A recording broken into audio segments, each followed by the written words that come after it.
Welcome, everyone.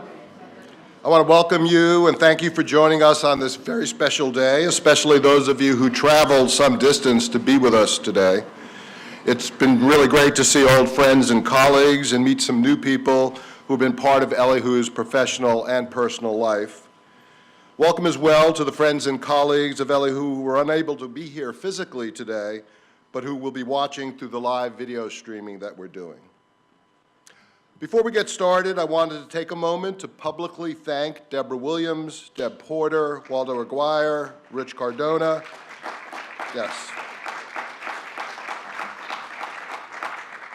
and the many other Annenberg staff who put both yesterday's and today's events together with their usual skill and professionalism.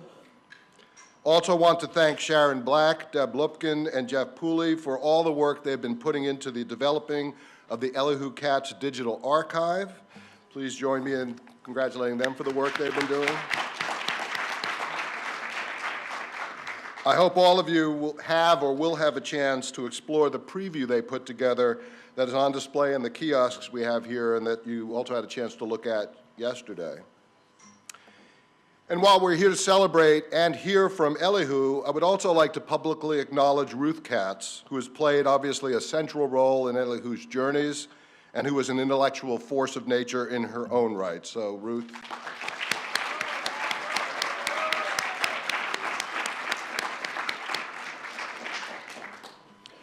Those of you who attended yesterday's reception and/or dinner undoubtedly noticed three themes that reoccurred throughout the many toasts and testimonials, as well as in Elihu's own comments. First, there's Elihu, the influential, even iconic scholar, best captured last night, I think, by Daniel Diane's great phrase, Elihu as bibliographic reference.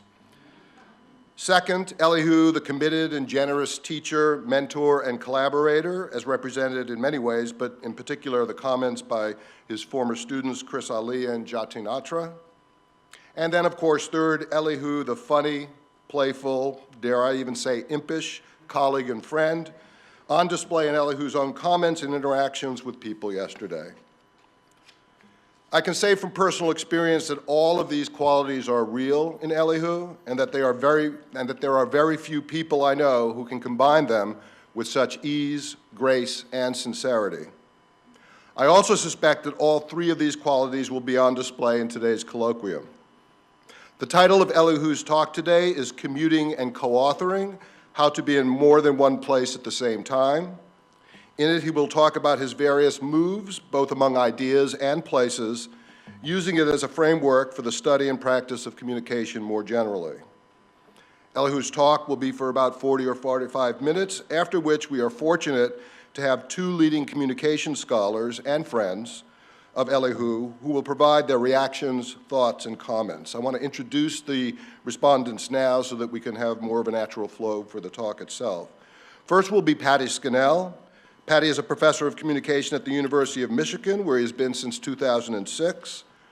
Prior to that, he was on the faculty of the University of Westminster in London, where in 1975, he and his colleagues established the first undergraduate degree program in media studies in the United Kingdom. He's a founding editor of Media, Culture, and Society, which began publication in 1979, and is now issued 6 times yearly. He is the co-author of A Social History of British Broadcasting, 1922 to 1939, and is currently working on a trilogy, the first volume of which, Media and Communication, was published in 2007, and the second volume, Television and the Meaning of Live, and third, Love and Communication, are at various stages of completion and production. His research interests include broadcasting history and historiography, the analysis of talk, the phenomenology of communication, and culture and communication in Africa. And I should also note that amongst all the other things he's doing, Patty is also working on a biography of Elihu Katz. So please join me in welcoming Patty.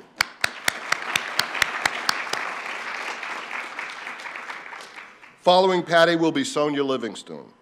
Sonia is a full professor in the Department of Media and Communication at the London School of Economics. She teaches master's courses in media and communications theory, methods, and audience research, and supervises doctoral students researching questions of audience, publics, and users in the changing media landscape. Sonia's research asks why and how the changing conditions of mediation are reshaping everyday practices and possibilities for action, identity, and communication rights. Her empirical work examines the opportunities and risks afforded by digital and online technologies, including for children and young people at home and school, for developments in media and digital literacies, and for audiences, publics, and the public sphere more generally. She is author or editor of 18 books and numerous academic articles and chapters. Sonia has been a visiting professor at the universities of Bergen, Copenhagen, Harvard, Illinois, Paris, and Stockholm, and is on the editorial board of several leading journals. She is the past president of the International Communication Association, and I should add, just last week was awarded the title of Officer of the Order of the British Empire for services, quote, to children and child internet safety. So please join me in welcoming Sonia.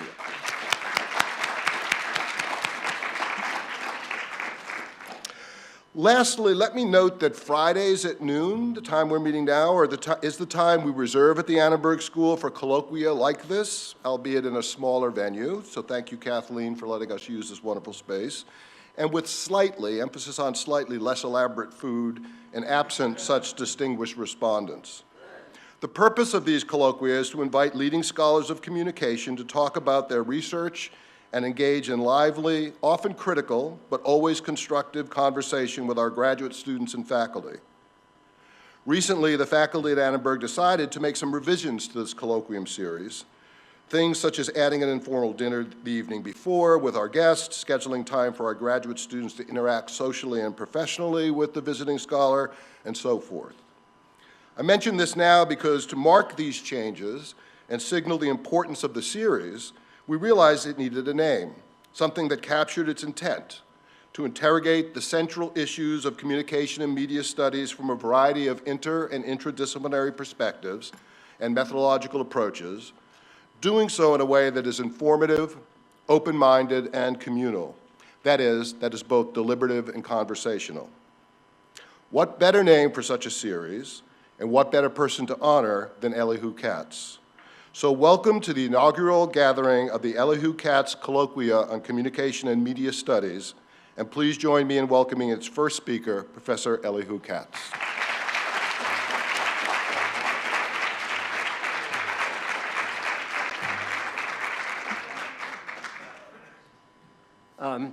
I will avoid thanking everybody over again and just begin and hope to end.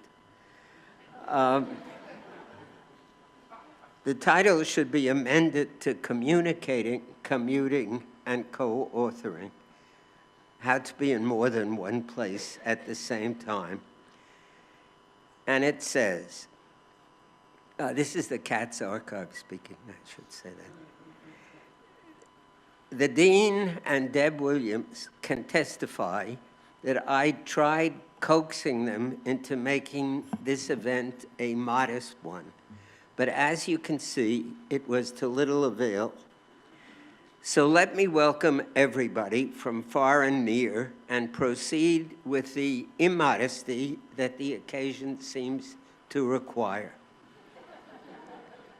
I want to accomplish three things.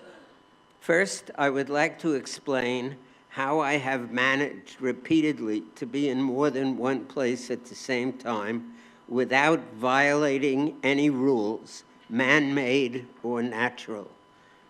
Secondly, I want to give you a peek into my demographics, but mostly I want to provide a bird's eye view of the work that has occupied me these many years without losing sight of the 2 or 3 earlier birds who flew over the rainbow of my previous attempts to sum up. That makes it a little easier for Sonia and Pat, maybe. First then, I want to claim that communicating, commuting, and collaborating each provide opportunities to be here and elsewhere simultaneously. The nightly news, for example, can transport viewers from their couch to London or Tehran or Kiev, and media events can take one to the moon or to the Super Bowl. Even if Freud or Bakhtin or Goffman suggest that we talk to ourselves in the plural, I think it's fair to say that communication is mostly about reaching out to another, often over great distances, via virtual transportation. Using his cell phone, one of our students in Jerusalem demonstrated how he could lull his baby to sleep at home, even while on reserve duty in the Army. This further develops James Carey's point that the telegraph, of the first of the electronic media, made it possible to place a remote order on Wall Street at the same moment as somebody else who is on the market floor. So students of communication make this journey regularly. I'll say more about this at the end. It says here, if we actually get to the end. Commuting not only shares 5 letters with communication, it also shares the idea of exchange. But even when physical movement is involved, its aim is to get even when physical movement is involved, its aim is to get from one place to the other as speedily as possible. Some of you have heard me tell the famous Hebrew University joke about 2 planes that crash in mid-air and Professor X is on both of them. It originated with a professor of comparative religion who visited every ashram and signed up for every Hajj. Later, the joke was bestowed on members of other disciplines, but is still bested by the joke about ubiquitous Isaiah Berlin, who headed an Oxford college.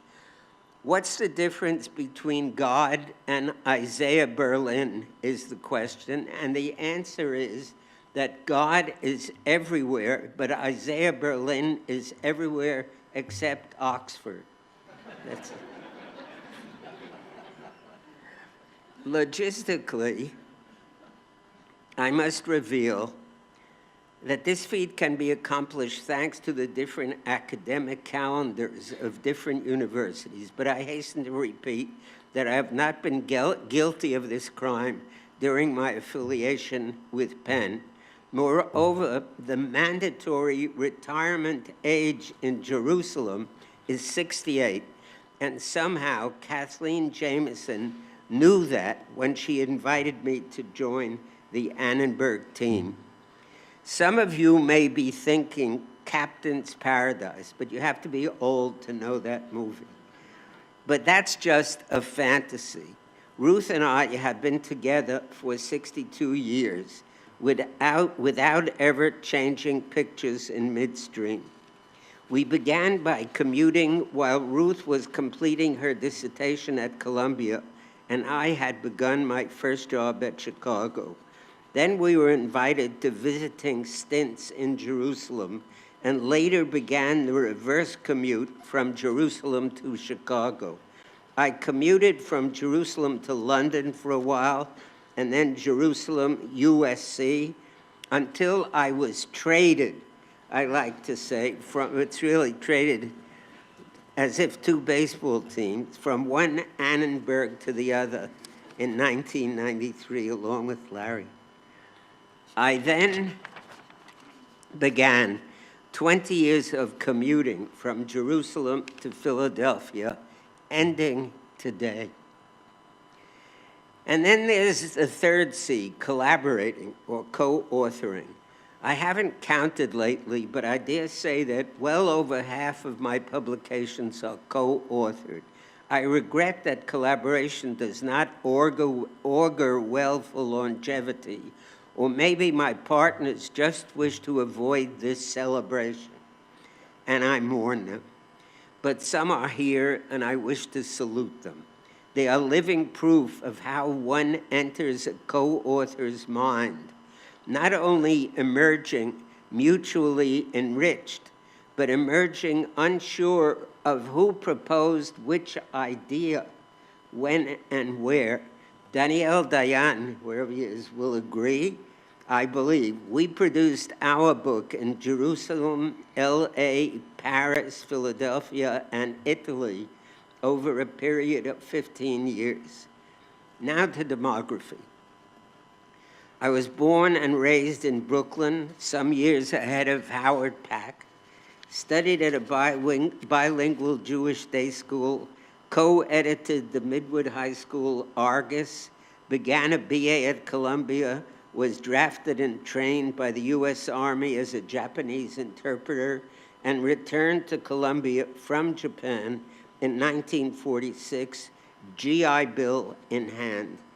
My first ambition was to be manager of a circus, but it's true. It's true. But I soon surrendered that fantasy in favor of part-time management of a string ensemble, and then more realistically, I thought of the Columbia School of Journalism. That was the point at which exposure to the sociology of communication lured me into graduate work with Paul Lazarsfeld, Robert Merton, Robert Lind, Seymour Lipset, and the other Columbia luminaries, and membership in the Bureau of Applied Social Research. In a word, I was born academically at Lazarsfeld's Bureau around 1950 and reincarnated years later at Louis Gutman's Israel Institute of Applied Social Research, which was modeled after the Columbia Bureau.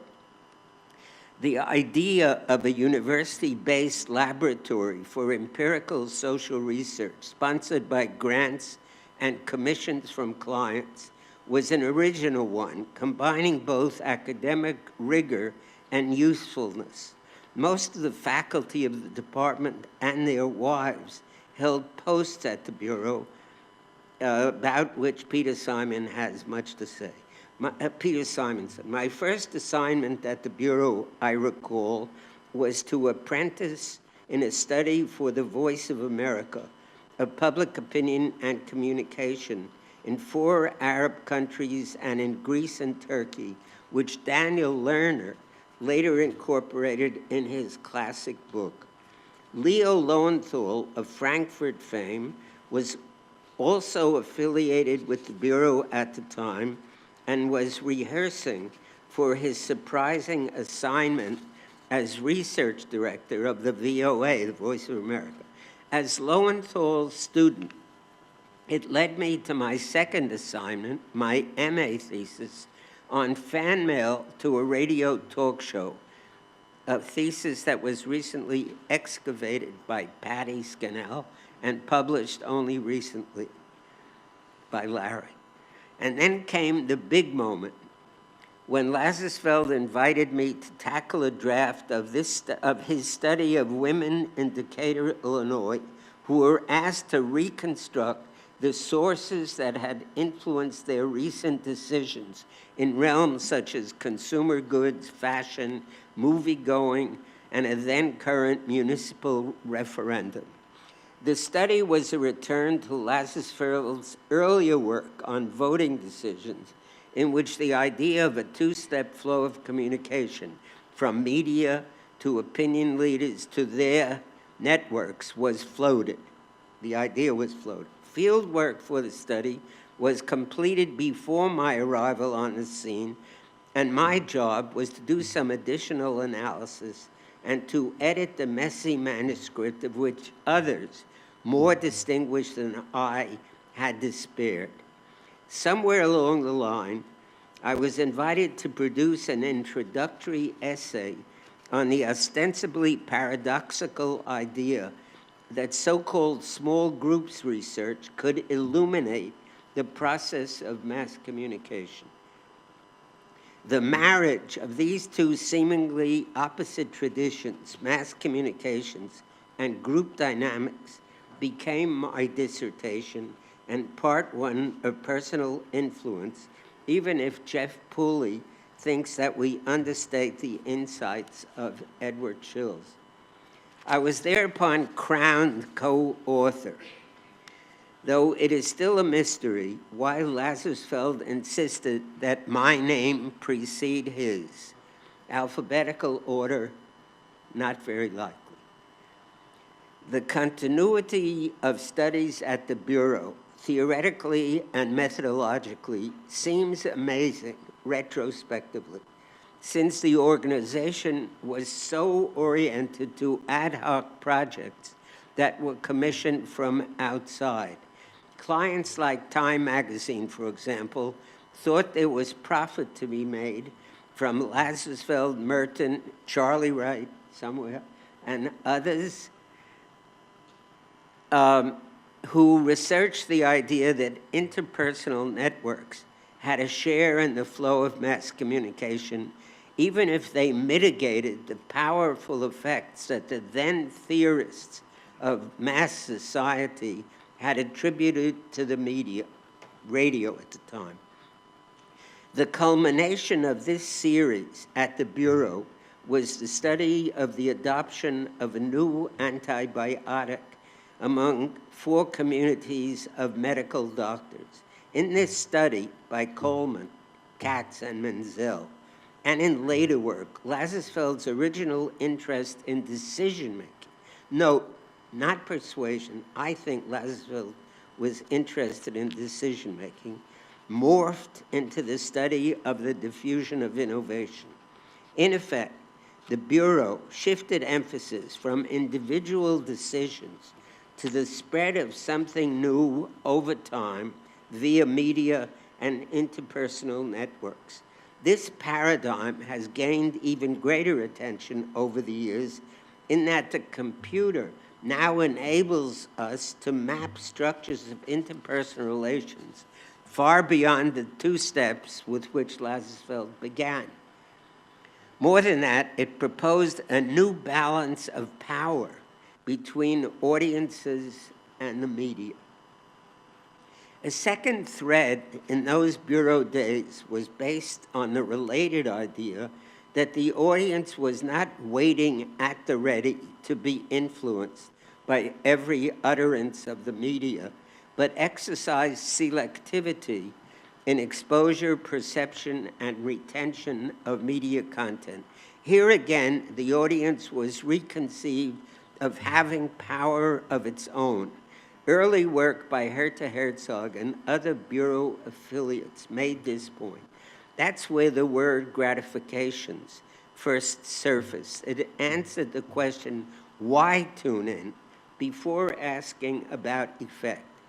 In trying to summarize my own work over all these years, I keep harking back to these 2 themes, that of networks of interpersonal influence and audience selectivity. I continue to believe that much of the work can be summarized, not all, along these 2 dimensions. At any rate, I will try to do so by tracing 2 vertical lines, one that highlights structure, especially the structure of interpersonal relations and social organization, and the other that deals with what I call hesitantly culture, or less hesitantly function. That is, the uses and gratifications of media content. Something's supposed to happen. Yeah, okay.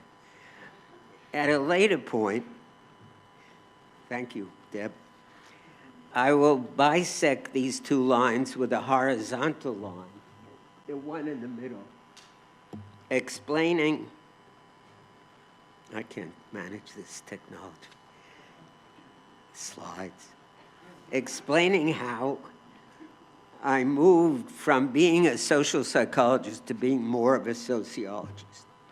I have already begun to sketch the first vertical line. It led Lazarsfeld and associates to incorporate sociometry into survey research. That's the best way to say it. And move from an image of an atomistic mass audience to greater connectivity. My part in personal influence and the study of how innovation spread led next to a study of how fluoridation spread in the United States, where the unit of adoption was no longer an individual, but a municipality. Is that happening? Oh, okay. This interest, it's too advanced for me. This interest in diffusion led to the rediscovery of Gabriel Tard, who argued at the end of the 19th century that social networks, not norms, should underlie the study of social change. Anticipating Tard's current resurrection, Juan Kim, Bob Wyatt, and I, Bob Wyatt, embarked on an empirical study of Tard's vision that the manufacture of public opinion and political action follows a model of multiple steps which proceeds from the agenda of the press to conversations in cafes and salons, to individual opinion formation, then to the percolation of public opinion. Our hypertext dialogue with Tard, what we know, better or different, 100 years later, is on the verge of publication, authored by Christopher Alley, Juan Kim, and myself, under the imprimatur of the Annenberg Press at USC, headed by our own Larry Gross. This preoccupation with Tard and the flow of communication through social structures might have originated, like almost everything else, with Father Figure Lazarsfeld. But as I have confessed elsewhere, it may also be due to my ignorance of Tard during the oral exam for the PhD at Columbia, when Robert Merton asked me to name the scholar who debated Durkheim in the 1890s, and I didn't know. Psychoanalysis aside, this interest in Tard led to a convergence in my mind between processes of diffusion and the workings of the public sphere, which in turn led to a series of new papers on the segmentation of national audiences, on the Arab Spring, and on the unfulfilled promise of deliberative democracy. These papers seem to have persuaded Kathleen Jamieson that my true calling is political communication. Maybe, or maybe not. It does, however, describe how societies integrate during the broadcasting of media events, the proud product, it shows how societies integrate during broadcasts such of media events, the proud product of 15 years of collaboration with Daniel Dayan, of which I will say more below, if there is a below. Backtracking. I would like to report on another aspect of social integration which has engaged me since arriving in Israel. In the late 50s, the new nation was almost overwhelmed by the influx of new immigrants. Many of them, especially those from traditional backgrounds, had to make their way into the new society via bureaucracies staffed by Eastern Europeans who had themselves migrated not so long before. Thus, together with almost all social scientists working in Israel at the time, I became interested in immigrant absorption, in problems of communication between bureaucracy and new immigrants, and the implicit problems of intercultural communication. Collaborating with Brenda Dannett, who, like me, came to Jerusalem from Chicago, we studied such things as passengers bargaining with bus drivers over the fare, for example, interaction with doctors at well-baby clinics, appeals to the custom authorities, and the reason new immigrants gave to customs authority for letting them bring their refrigerators from wherever, Frigidaires, whatever it was called, ice boxes. Later, we applied this same kind of discourse analysis to prayers that offer reasons to God in asking for favors, analogizing God as a high member of the bureaucracy to which one appeals. These studies, plus related work by others, are incorporated in our book, Bureaucracy and the Public. Let me turn now to the second of the two vertical threads, which I believe describe my work. Following Charles Wright, this might be called the functional thread because it deals with the purposes for which people and societies make, quotes, use of communication with its reception, so to speak, its gratifications. I am naming this thread culture. As we proceed, it will become increasingly clear that the two threads are not so easily separable. They certainly share the idea of limited effects, that is, that the media are not all-powerful and that certain powers remain with the audience. The happiness study, in which a homespun radio philosopher catered to loyal listeners, may belong here as a start, and I've already mentioned that. But that's the radio fan mail study, sorry. But the big star of this thread is Jay Blumler, who almost came, I should say.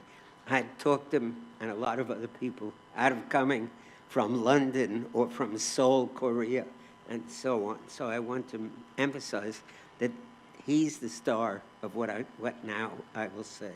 I confess that I don't remember how we first met, but our meeting together with Michael Gurevich has turned into a still ongoing discussion of an amorphous something called uses and gratifications, and an edited book which has spawned other edited book and endless papers still searching for an adequate theory.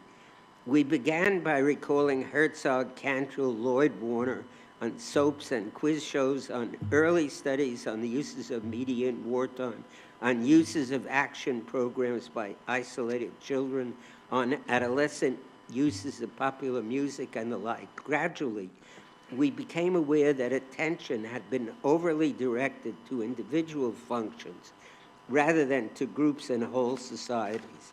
Long before Benedict Anderson, Tard had indicated that the national press united whole societies. National integration may also be enhanced, as I've already said, by events such as the moon landing or the Kennedy assassination or the first papal visit to Poland, and hence a bridge between the two vertical lines I'm trying hard to separate. The next big knot in this thread, these threads, is Katz and Gurevich's secularization of leisure, subtitled Communication and Culture in Israel. It was an effort to show how the forms, more than the content, of religious tradition, such as the Sabbath, holidays, book reading, etc., are enlisted to provide identity, to connect past and present, and the myriad ethnicities that have come together. Again, we interconnect structure and function, and one of the best known of its byproduct, a paper called On the Use of Mass Media for Important Things, is a landmark in the quest for a theory and method for gratifications research. The paper by Katz, Hadassah Haas, and Michael Gurevich makes clear how people sort out the media by the different functions they serve. For example, television, like radio and newspapers, was initially thought by viewers to connect them with the goings-on in politics. However, in a repeat study 20 years later, television was primarily viewed as entertainment, along with cinema and books. The culmination of this second vertical line, although it belongs below the horizontal one, is Tamar Liebes and Katz cross-cultural study of Dallas. It showed the television program. It shows how different cultural settings and different subgroups of the audience decode the same program, and how such programs serve to integrate nations, paradoxically, even if it's an import, and sometimes the world. Although we apply Stuart Hall in this exercise, and we should note that he has just passed away, He, like others, thought that gratification research extends too much comfort to the broadcasters and the status quo. That is, that it finds too much good in what happens to be. So we now prefer the term reception, which allows for more critical decodings and uses about which Sonia will tell us more, maybe. I was born yet again in 1967, not as an academic this time, but as founding director of a national television network. This story is told in my essay, Television Comes to the People of the book, but it is the horizontal line I want to draw here. The story begins during the weeks prior to the so-called Six-Day War, when Israel miraculously, so it was thought by many, repulsed the multi-pronged attack, found itself in a triumphant stupor, and in charge of 1 million Arabs who had been living theretofore under Jordanian and Egyptian rule. The threat of war was preceded by deep public anxiety in Israel, focusing a lot of attention on the findings of the government-sponsored social survey administered jointly by the Louis Gutmann Institute and the newly established Communications Institute of the Hebrew University. In the process of our regular reporting on the state of public opinion and readiness, Louis Gutmann and I were on quite familiar terms with the commissioning minister, who was in effect also Minister of Information, which included broadcasting. During the few days of war, a frantic attempt was made by government to establish television broadcasting, both for the sake of bolstering morale, especially of new immigrants, and of countering and blocking broadcasting from across the borders that had been infiltrating Israel's unoccupied frequencies. Whether television would be good or bad for the Jews, some feared that I Love Lucy would undermine the regeneration of Judaic culture had been debated for years, but victory in the war led to the newer idea that television broadcasting in Arabic might help put a humane face on the occupation. The post-war context changed attitudes toward the introduction of public television broadcasting. Now, a big moment. A sense of urgency motivated our minister to appoint a special task force to construct a national system of public television. But politics, and maybe wisdom, led him to look for leadership from outside the established BBC-like broadcasting authority, which had charge of radio. Paradoxically, the search led him, not so far, to Elihu Katz. Who would be more knowledgeable about the technology, the bureaucracy, the program, the financing of a broadcasting organization than Israel's first professor of communication? So he asked, and I said yes, although I did try to explain that I had had no practical experience, and that furthermore, I was not at all sure that the new medium would live up to the exaggerated hopes being held out for it. Notwithstanding, the minister said, "You can do it," and I said to myself, how can one refuse? So I took leave from Jerusalem and Chicago, took the job, and changed my life.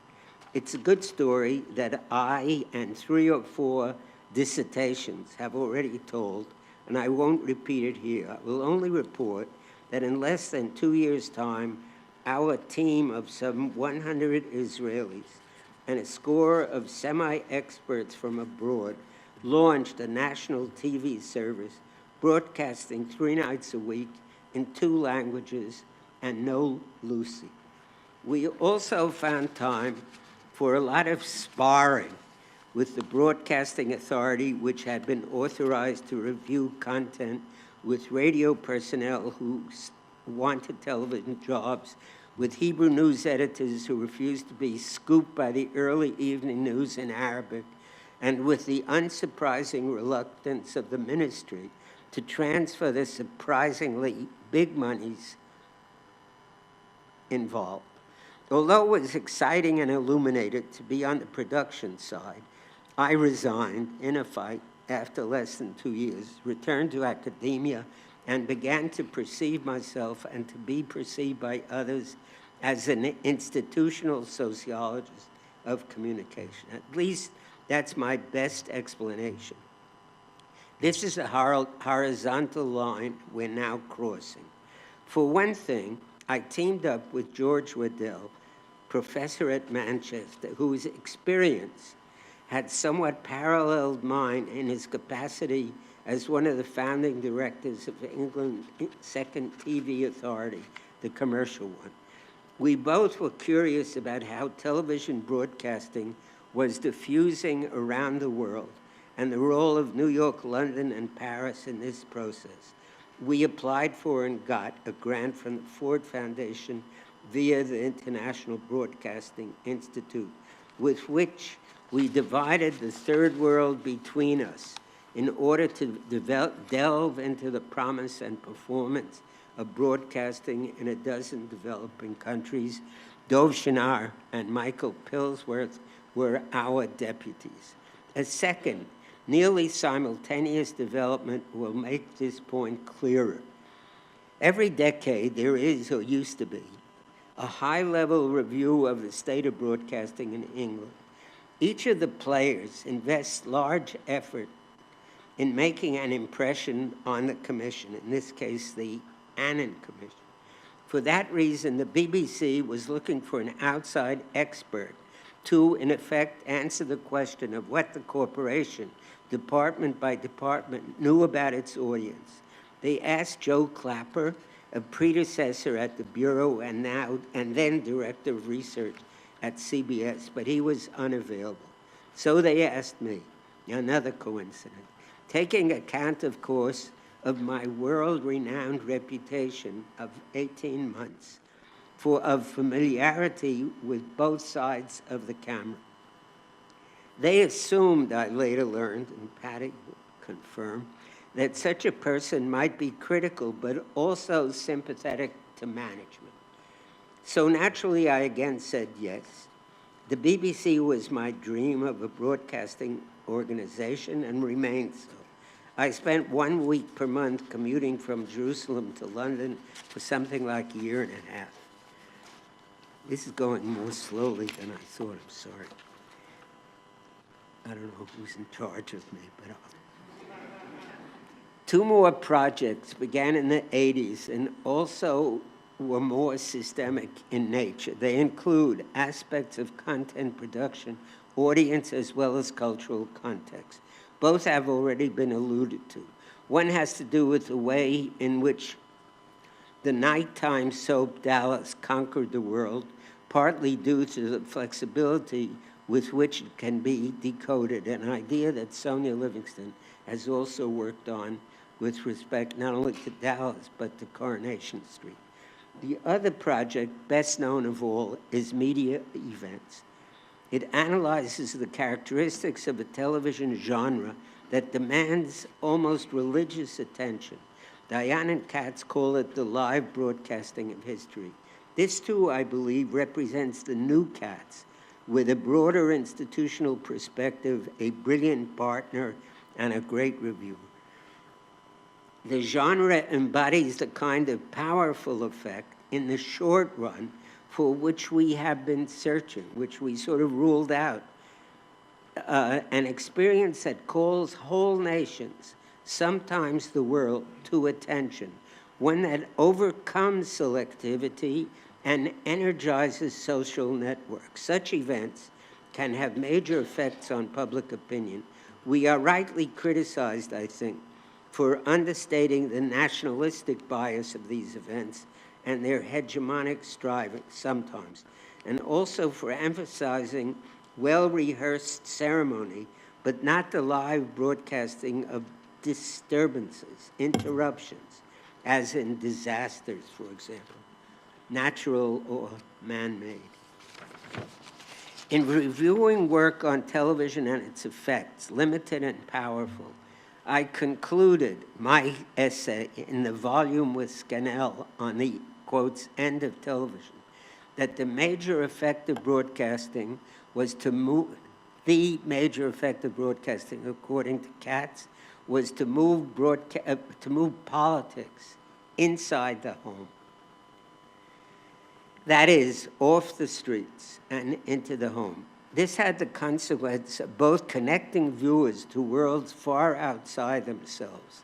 I should say broadcasting, not television, but not only television, radio too, but at the same time, let's start that again.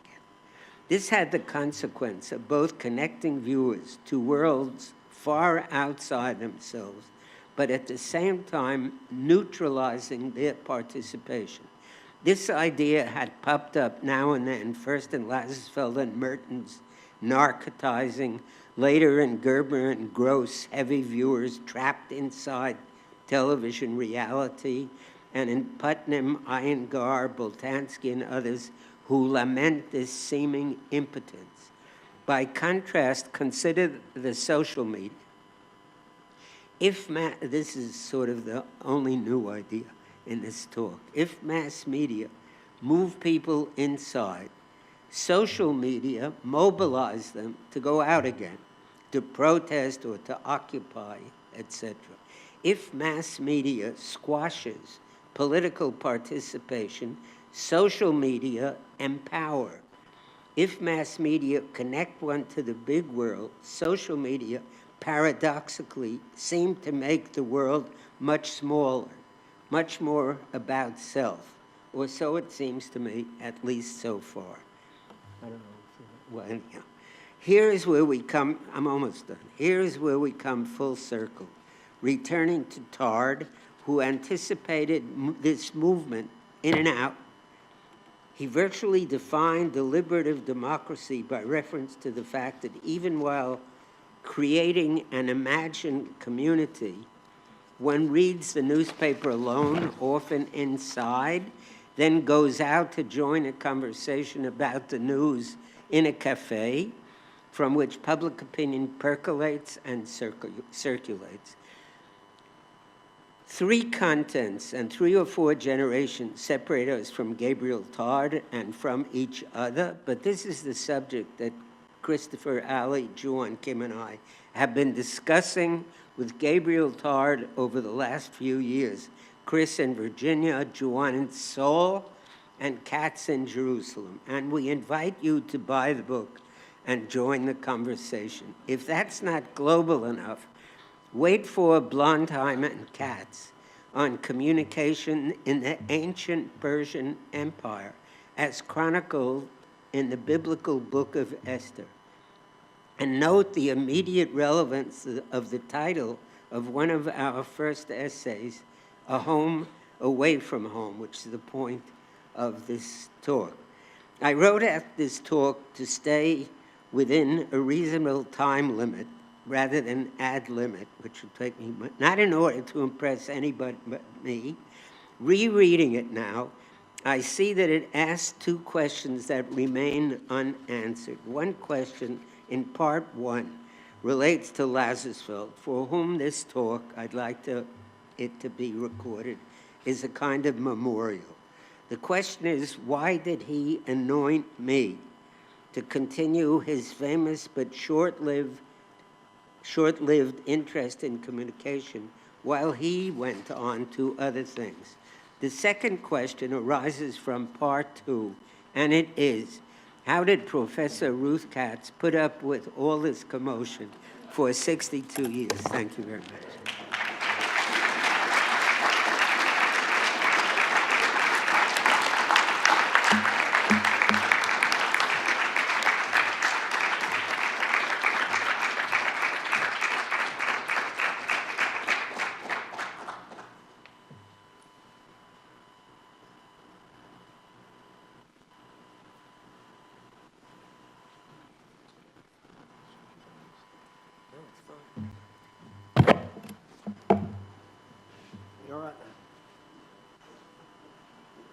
Sorry, I'm just looking for my glasses.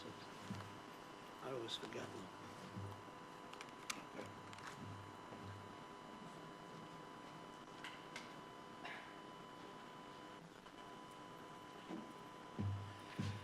them. Right, folks. Well, starting is always the hardest thing. And the hardest thing is always knowing what is the right thing to say to begin.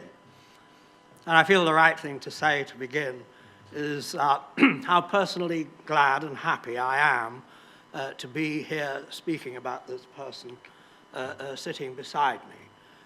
I'm going to refer to him in two ways.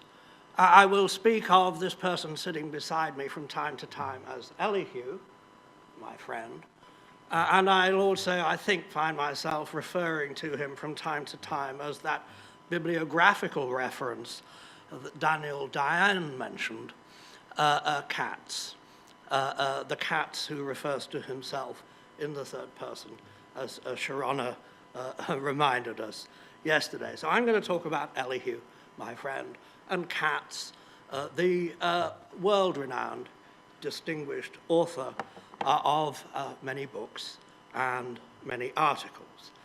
And I'm going to give the second iteration, I guess, of the CV of Katz, the curriculum vitae, which translates as the course of a life that is translated into references, of which there are many in the CV. The latest iteration of which I have is, I think, from May 2010. So what I want to do in my brief sort of second commentary on the life of Katz as mapped in the CV is, I think I'm going to start with, of all the things that are in the CV, what is the thing that Elihu likes the best? What is his personal pick? I'm going to start with that. And then I'm going to end with my personal pick from everything that he has produced thus far. And I am happy to note, as all of you will be, that there is, of course, naturally and inevitably more in the pipeline at this point. This will be a narrative that starts in the middle, that I think sort of then goes towards the end, and it is going to most certainly end up right back at the beginning. And I'm going to do this expeditiously. So, all right, what is Elihu's favorite? If you said to him, pick out, you know, the one thing that you're proudest of in here, well, you all know the answer to it because you all received copies of it yesterday. It is, of course, his famous talk on the voyage of the Beagle. And this was one of 5 contributions, not one, but 5, that Elihu made to the famous Latka-Hamantash debate, which began in the University of Chicago in 1946. It was inaugurated by Rabbi Morris Pekarsky, and it rapidly became a very famous annual event. It is an event which now takes place annually in a number of America's other leading universities, including, I'm sure, I believe, Harvard and Cornell. So it's a big thing. And it was and it remains a big honor to be invited to take part in this debate. Well, some of you may be wondering, as indeed I was, what on earth this was a debate about. A couple of days ago, I was walking with my wife and daughter through the Chelsea market in New York. And we wandered into a little store that makes specialty cookies. And I saw something that I purchased, which I'm now going to give to Elihu as my special present for this occasion. What is it, you are wondering? This is, first of all, the company prides itself on the production of conversational cookies, cookies that are good to talk about. And this is a gift box of Purim cookies. And it contains cookies that are made, there's one of Queen Esther, there's one of Mordecai, there's one of the villainous Haman, who gives us the name Haman Tash, Haman's tash or hat, if I have got it right. And the tash is a little three-cornered hat which gives you the little triangular pastry filled with a sweet filling, which is the Hamantash. Now, the point of the debate about the latke and the Hamantash was that you were invited to comment on the relative merits of the one in relation to the other in connection with the two holidays with which they are associated. The latke being associated with Hanukkah and the Hamantash with Purim. So Elihu, at this point, this is my little present for you. Now, in his most famous presentation, I should also add that when you had to do this gig, you had to do it in full academic regalia, and you entered to the tune of Elgar's Pomp and Circumstances, and there was a guaranteed audience of at least 300 people. I mean, it was full to overflowing every year. And in his most famous of his five, I think it's fair to say, Elihu took an evolutionary approach. He started with Darwin's Voyage of the Beagle / Bagel. His fondness for a pun is something that I think is one of the more regrettable aspects of his impish sense of humor. So he compares the voyage on a bagel with Huckleberry Finn's voyage down the Mississippi on a latke, and Noah, if I have got it right, how Noah survived the flood in a Hamantash-shaped ark. So that's his personal pick. And I think it tells us a great deal about the man and the person. It tells us, of course, about his irrepressible good humor, which is such a notable feature of him and which endears him to everybody who knows him. But it also tells us something about Elihu's Jewishness, and I do think that is a very fundamental and important part of the CV that Elihu has walked us through. A very important strand in this narrative is his fundamental contribution, I believe, to mapping social and cultural life in Israel, more or less from its beginnings in the early 1950s through to the present. And there are three strands to his contribution to Israel, which he has mentioned. The first is his contribution in bringing the study of communication to Israel by establishing the first department in communication studies in Israel at the Hebrew University. The second, which he has also mentioned, is his long-standing relationship with the Louis Gutmann Institute, which began in, 53, wasn't it? My association. Yeah. All right. Okay, sorry, I'm supposed to know the dates. And which lasted through into the 1990s, and which included Elihu's long-term fundamental studies of changing attitudes in Israeli society in relation to leisure activities, the question of secularization, and so on and so forth. But the third, and of course the key and the pivot to the whole of the narrative was the extraordinary set of circumstances that led him to be the first director general who established a television service in Israel. As Elihu said, he got it going. What he didn't say is what his very first broadcast was, and I think I want to mention that because it is part of a recurring theme in his work. So the service started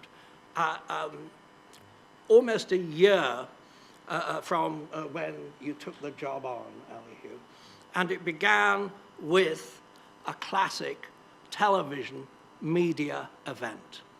It began with the live television coverage of celebrations on Independence Day in Jerusalem, which was covered by, I think they got every bit of equipment that was available to them at the time, 26 cameras in all, and they produced something like several hours of live continuous coverage of the very first television program in Israel.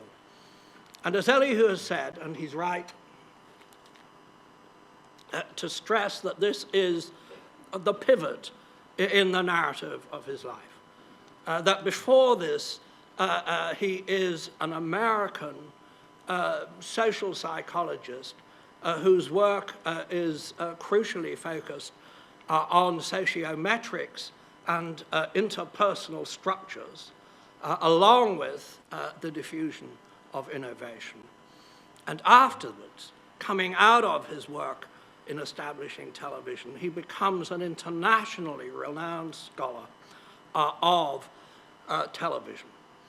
And I want to emphasize that what I think Elihu saw from the beginning, and it's now sort of tremendously obvious, but it wasn't obvious back then, that the object of study was global television. Not television in this or that country, but television kind of everywhere. And I just want to sort of retrace his little narrative to show how he got there. So that the first thing that was consequential from having done, started television in Israel was the call from the BBC, the invitation from the BBC to do a survey for them. Now, I think I just want to add a couple of footnotes here. Why did they pick Katz? They picked him for two reasons after the fact that Joe Clapper was not available. And these two reasons were, I know because I've gone and read in the BBC archives the management discussions about this appointment. So there were two things they didn't want. They didn't want a British sociologist because for two reasons. First of all, they didn't think that there were any decent sociologists in Britain. And secondly, whatever there was, they were all a bunch of Marxists. And so they felt that not only were they getting the real goods, but they were also getting a safer pair of hands than one of the proto-trots that they might have got had they chosen anybody in Britain at that time. I should point out that it is actually true. I mean, both these observations are true. Sociology as a discipline really only got going in England round about the 1960s. It only begins to be a mainstream discipline that undergraduates are going to take and things like that in the 1970s. There simply was not the tradition of sociology as an embedded, fully legitimate academic discipline in Britain in the 1970s, as there was over here. So that, what he did was to produce for the BBC a survey of the current state of academic research in the field on both sides of the Atlantic, so that he had an unparalleled overview of the field as a whole at that time. And coming out of that, a number of things come out immediately from this. First of all, as he's doing this, he meets up with George Waddell, and between them, they do this study of the diffusion of television throughout the world. It's a study of the uptake of television in a number of third world countries. And the overall finding of this project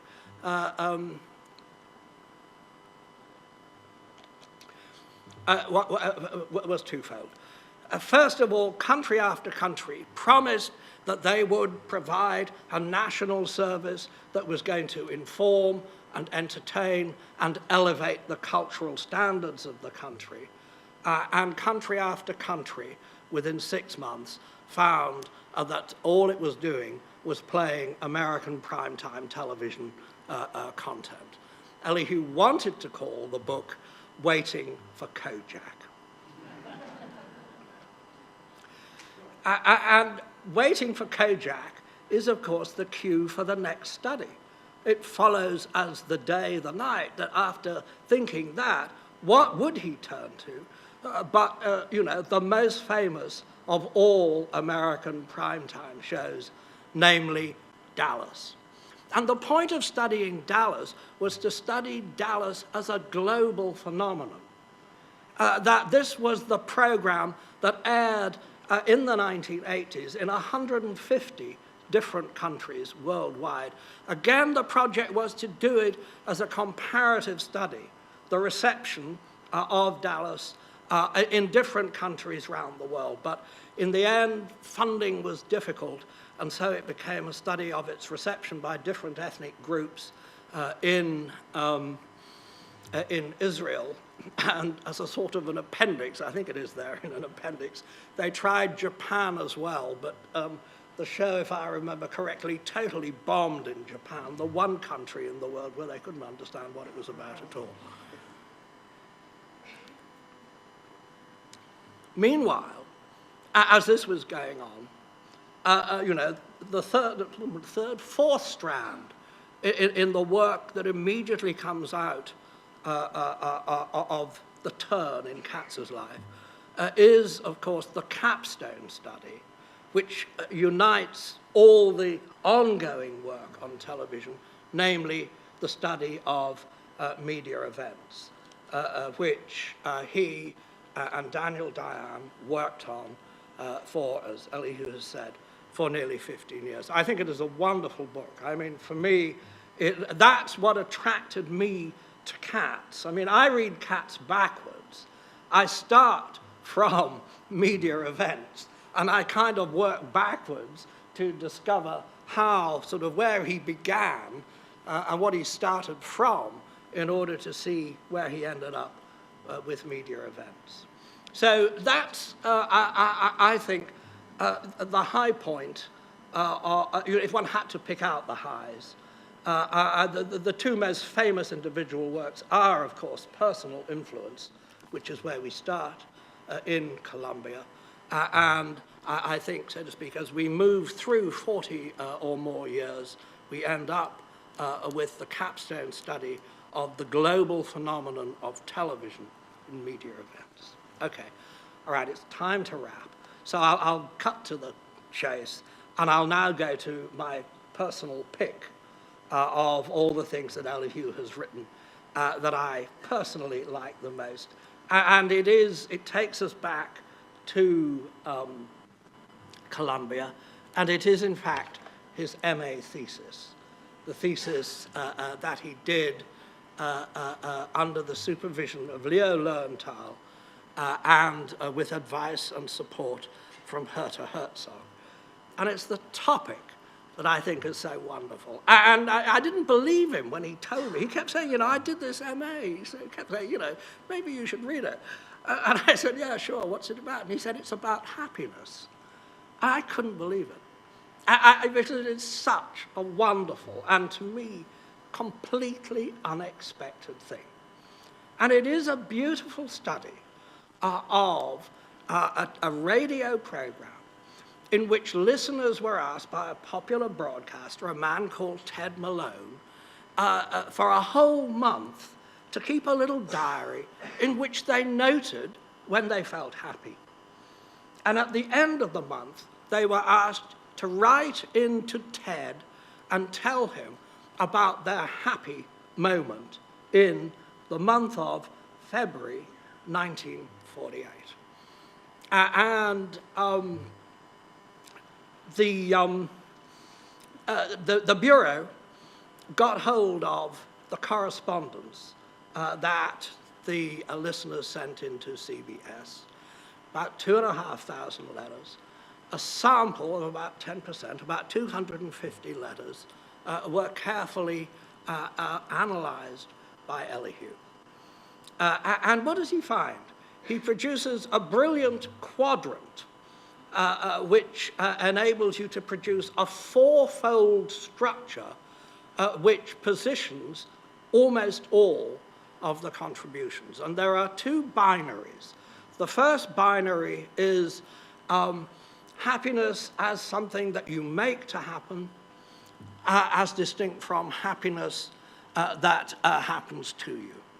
The things that you make to happen, the things that happen to you. And the second binary is the things that are expected and the things that are unexpected. Now, I could say more, but here's what I want to point out. In an absolutely wonderful way, that is the fundamental binary structure of media events. It's kind of there right at the very beginning, because the most simple taxonomy of media events classifies them into the things that you make to happen, the big ceremonial occasions, and the things that you don't expect, which turn out to be disasters. So I would like to end, I think I end, in the right place, reflecting on the happiness of Katz, his first study, a study of events, a study of occasions. This, for all of us, is a happy and fitting event to celebrate the life of my friend and colleague, Elihu Katz.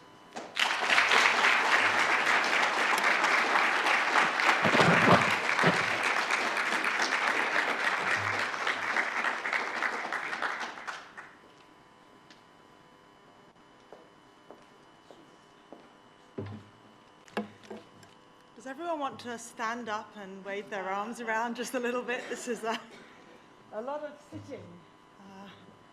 Not the kind of passive audience that Ellie would like, but we know everyone's thinking.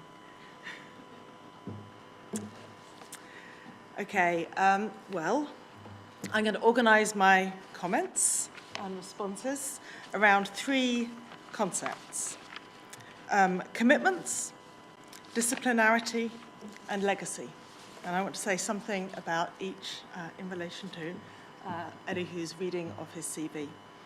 Last night, many people at the reception began with their kind of personal narratives, and I thought I would do the same so that I can end up with the legacy. In other words, I'll start with Elihu and I'll end with Katz, to paraphrase Paddy. So I came into Elihu's life, as it were, rather late in the day, in the mid-1980s, when I was doing what I thought was a brilliant PhD that I now see was really quite potty. Do you talk about things being potty in this country? Imagine me at my first international conference in London, taking the theory of reception aesthetics from a heavy literary theory in Germany and thinking that this was the perfect occasion for a multidimensional scaling. And so I presented a multidimensional scaling analysis of Dallas and Coronation Street. And fortunately for me, Elihu Katz was in the audience. And he saw that there was something here that people hadn't done before, however brilliant it was, we can leave aside. And he did what I think he did with a number of people here. He kind of picked them up and lifted them out of their rather mundane narrative and said, kind of, come and be part of my glittering international world. And before I knew it, I was at a conference in Blaubeuren in deepest Germany, which was full of everyone who was anyone in the world of soap opera. And it was absolutely like being, at dinner with the reading list. And it was a quite extraordinary thing for someone who hadn't yet finished their PhD, and everyone else was famous. And it was fantastically generous of Elihu to have, as it were, plucked me and put me in this space. And so no wonder that when I got the chance to have some postdoctoral funding, I chose to take it to the Hebrew University and work with Elihu in Jerusalem. That was in 1988. And, well, I don't want to be too critical of where I was studying at the time, where I was doing my PhD and then my postdoc, which was Oxford. But Oxford, and I happened to be at Isaiah Berlin's college, Wolfson. Oxford was a place that thought being clever was about being nasty. You were clever when you could stab someone in the back. You were clever when you could pull the rug from under somebody's feet. You were clever when you were old and grey and you didn't need to listen to anybody. Young, you were clever when you could dance on a pinhead.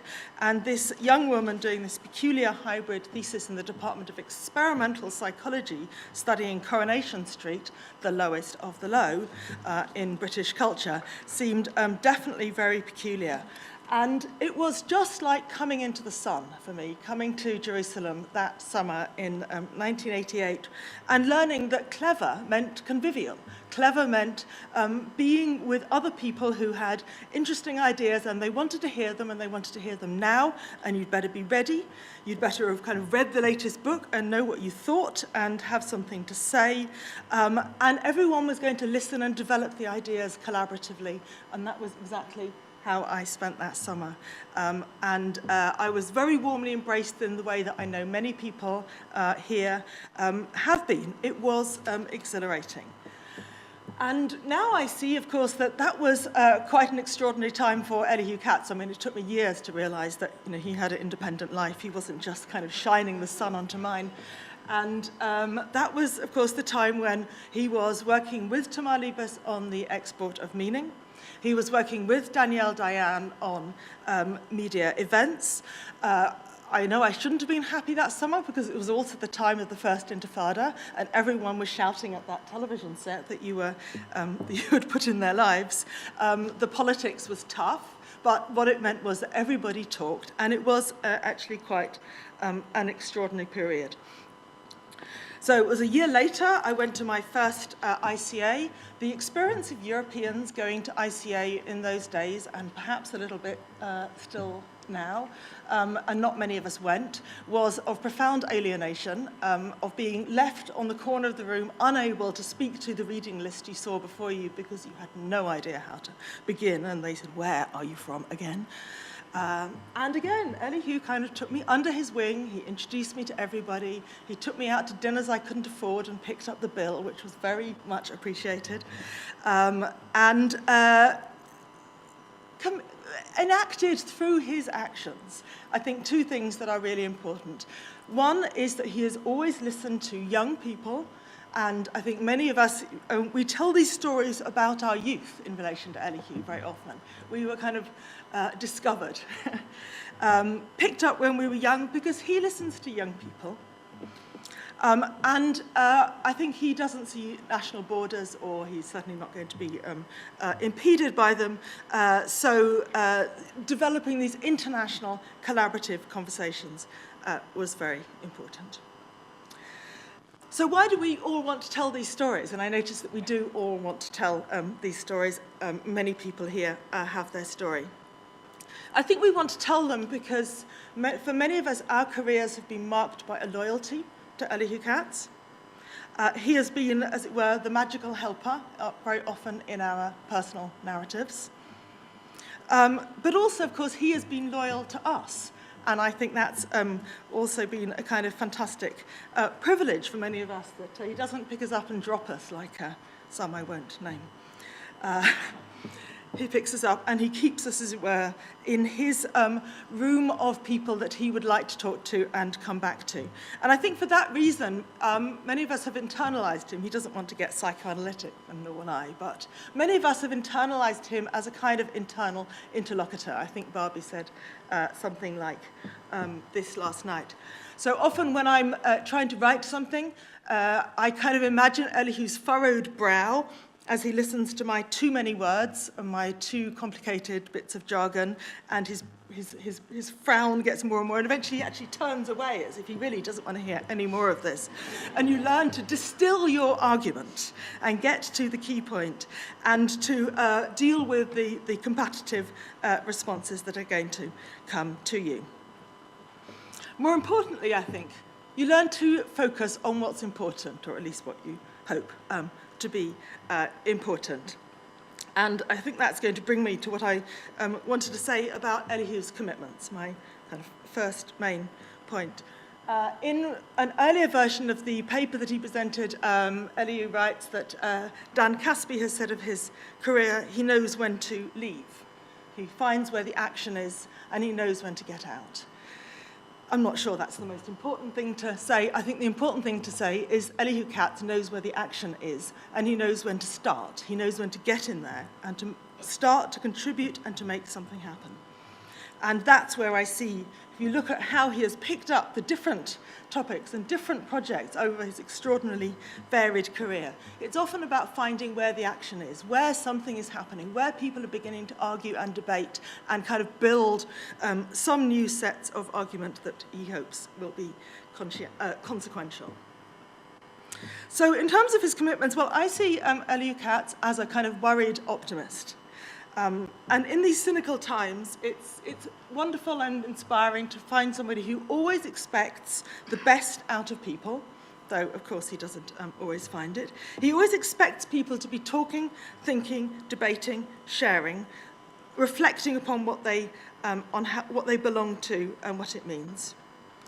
He talks about them as the people. I noticed going through his CV how often, some of you know, and some of others have worried, what are we going to call these people in front of the TV set? Are we going to call them audiences or publics or viewers or masses or crowds or whatever? Actually, most often Elihu calls them people.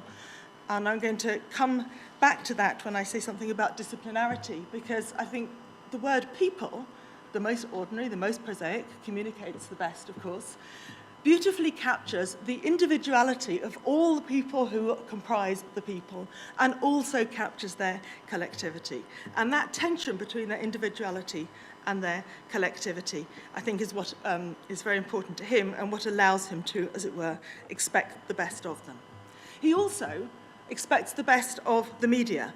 And again, in these cynical times, that's kind of hard for some of us to sustain, but you can see that a lot of his work has been about trying to ensure that the media can do their best. And he wants to know what brings people together. What he sometimes talks about social integration or belonging or sharing, but what brings people together? Just now he talked about reaching out. If you reach out, how can you, as it were, bring people not to a point of agreement, not to a point of consensus, but into the discussion, into the debate, into the same space where they can at least acknowledge each other and engage with each other. So as a worried optimist, it's also noteworthy that if you read his work, you'll find very little there about many of the things that preoccupy many other scholars in the field of media and communication.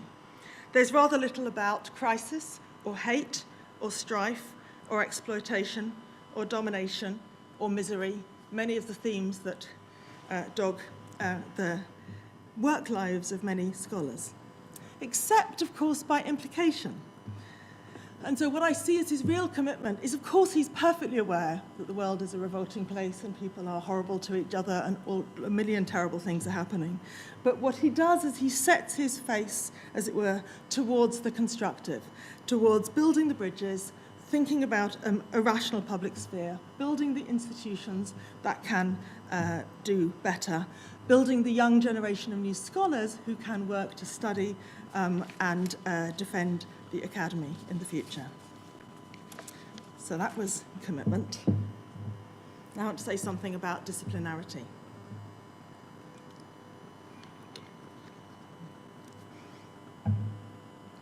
Running through a lot of Elihu's work, and indeed he said it just now and Paddy echoed it, he often worries about whether he's a social psychologist or a sociologist. And I see this as a recurring theme, and it's a particularly resonant theme in the US. It's not one that has especially shaped communication or media studies in other countries. As Paddy said, in Britain, we didn't have very much of a sociology, though we had a lot of Marxist theory. Our field came more out of, as it were, English literature or the sociology of literature. But I can see that in this country, that question of sociology or social psychology seems crucial. And what he argues is that over his career, he's become increasingly more of a sociologist. So I'm not sure that I'm going to agree with him here. I think I'd offer a different assessment. And the assessment I want to offer points up a kind of a semantic lack in our talking about disciplines. Because I think he occupies, par excellence, a space that we haven't got a very good label for. And my colleague, when I was in a department of social psychology, distinguished psychological and sociological strands of social psychology and argued that the sociological strand has been strong in this country. So I don't know if sociological social psychologist exactly solves our problem, but he's not a sociologist in that kind of classic sense of offering us big theory or accounts of political economy. I don't think he engages with post-colonial theory or Marxist theory or late modern or postmodern theories. I don't really think he's even very interested in institutions in the sense of institutional theory. He's interested in institutions in relation as a space where people think and work and act. Similarly, and I think he's not really, as it were, a psychologist in the sense he's not really interested in individual differences. I don't think he pays much attention to personality factors. There's a space in between, and I don't know why we haven't got a better word for this space, but I see him as having charted this space. It's the space of the group, of the network, of the meso level, of the social situation, of the social interaction, of what some of us would call the spaces of mediation. And it's what he sees, and many of us, I think, here see as constitutive of self and society and the mutual relation between them. And, okay, we haven't got a great label, but it's a crucial space. And I think that's why he keeps saying, to kind of link them, that meaning is enacted through dialogue, and dialogue is always located. And locations are always differentiated, but they're also always connected. And that's the kind of path that we need to try to understand. So, how am I doing for time? Okay. I could give a short example. I'm going to give a short example because I promised him last night that I would. His argument in On the Streets, which he just summarised as his new idea. I think it's a shame that Elihu doesn't tweet, actually, because the new idea, I hope you notice, came in 2 tweets. Mass media send politics into the living room. Social media send people to the streets. I hope someone's tweeting that. None of you have a screen in front of you. It's very disturbing. This is a very 20th century audience. Okay, so, well, yes and no. Because what else do we want to say? Well, in the recent, if we think more broadly as sociologists, in the recent uprisings, of course, the mass media have been so censored that even if they'd wanted to send people to the streets, they couldn't have done. Do social media send people to streets? Yes, in some ways. They also encourage narcissism in other ways. Do we need to see those as necessarily connected, as he suggests? I'm not sure. Anyway, of course, I think as he really knows, these are the same people. They're the same people who are sent to the living room by the mass media and onto the streets by the social media. And in fact, it's the cycle, I think, that really matters. The cycle of the discussion in the living room, the going onto the streets, the mobilising there, the rushing home to see how that demonstration was reported on the television, the discussing it the next morning. It's a system. It's, if you like, an ecology of the media. And though I think he's very committed to that media ecology, we also would want to think about the other explanations for why people seem politically interested and yet powerless. Perhaps one would want to point to the deafness of politicians and the closed elite political system that makes it very hard for the people, in fact, to have any kind of efficacy. Perhaps we'd want to point to times of economic austerity that make people so anxious and uncertain and volatile that they can be so readily mobilized by social media. Perhaps we'd want to think about the rampant commercialism and profit motive that has extraordinarily put social media tools into the hands of people around the world where they don't necessarily even have good sanitation. So I think there are other things that a sociologist would want to say. This is not, as it were, a worrying restriction or limitation on the theory of Katz, because Katz is not the only name on the reading list, contrary to what some might be thinking. It's not how he works anyway. I think he offers us his tweets, his theories, his hypotheses, his ideas to a dialogue and to an interdisciplinary dialogue. He wants the contestation, he wants the people in the room who will argue, who will disagree. What I think he hates most of all is when everyone around agrees. So I think of the book on uses and gratifications, the uses of mass communication. What I've always thought was extraordinary about that book is that it was presenting a key theory to the world, and it was edited. It was a profoundly collaborative book, and within that book, within those covers, it included essays by his critics. And Philip Elliott, for example, in that book was a really stern critic. He completely trashed the theory, and Elihu and Jay put it in the book that presented the theory to the world. So I think keeping that dialogue together and seeing his ideas in contestation has been very important. And it reminds me of something that my colleague Nick Couldry said very recently when he said, what holds us together as a field of communication or media and communication is not what we agree about, but what we think is worth arguing about. That's what holds us together. So I just wanted to kind of focus really on what is in fact an extraordinarily interdisciplinary scope of ideas and debates within Elihu's work, within which I think he's always looking for this space between the sociological and the psychological, between the self and the society. And I think it's a vision that is significant both for our field as we kind of look within and think about building and defending it within our field, but also, and this is what I think we're all going to have to do increasingly, is a very important set of ideas and vision as we go out, and increasingly as other people in other disciplines work and think about media and communications and recognize the importance of media and communication in a very now thoroughly mediated world. We're all going to be taking these ideas out into yet wider debates. And in that regard, of course, Elihu is as so often, one step ahead of us. That was disciplinarity. Now legacy.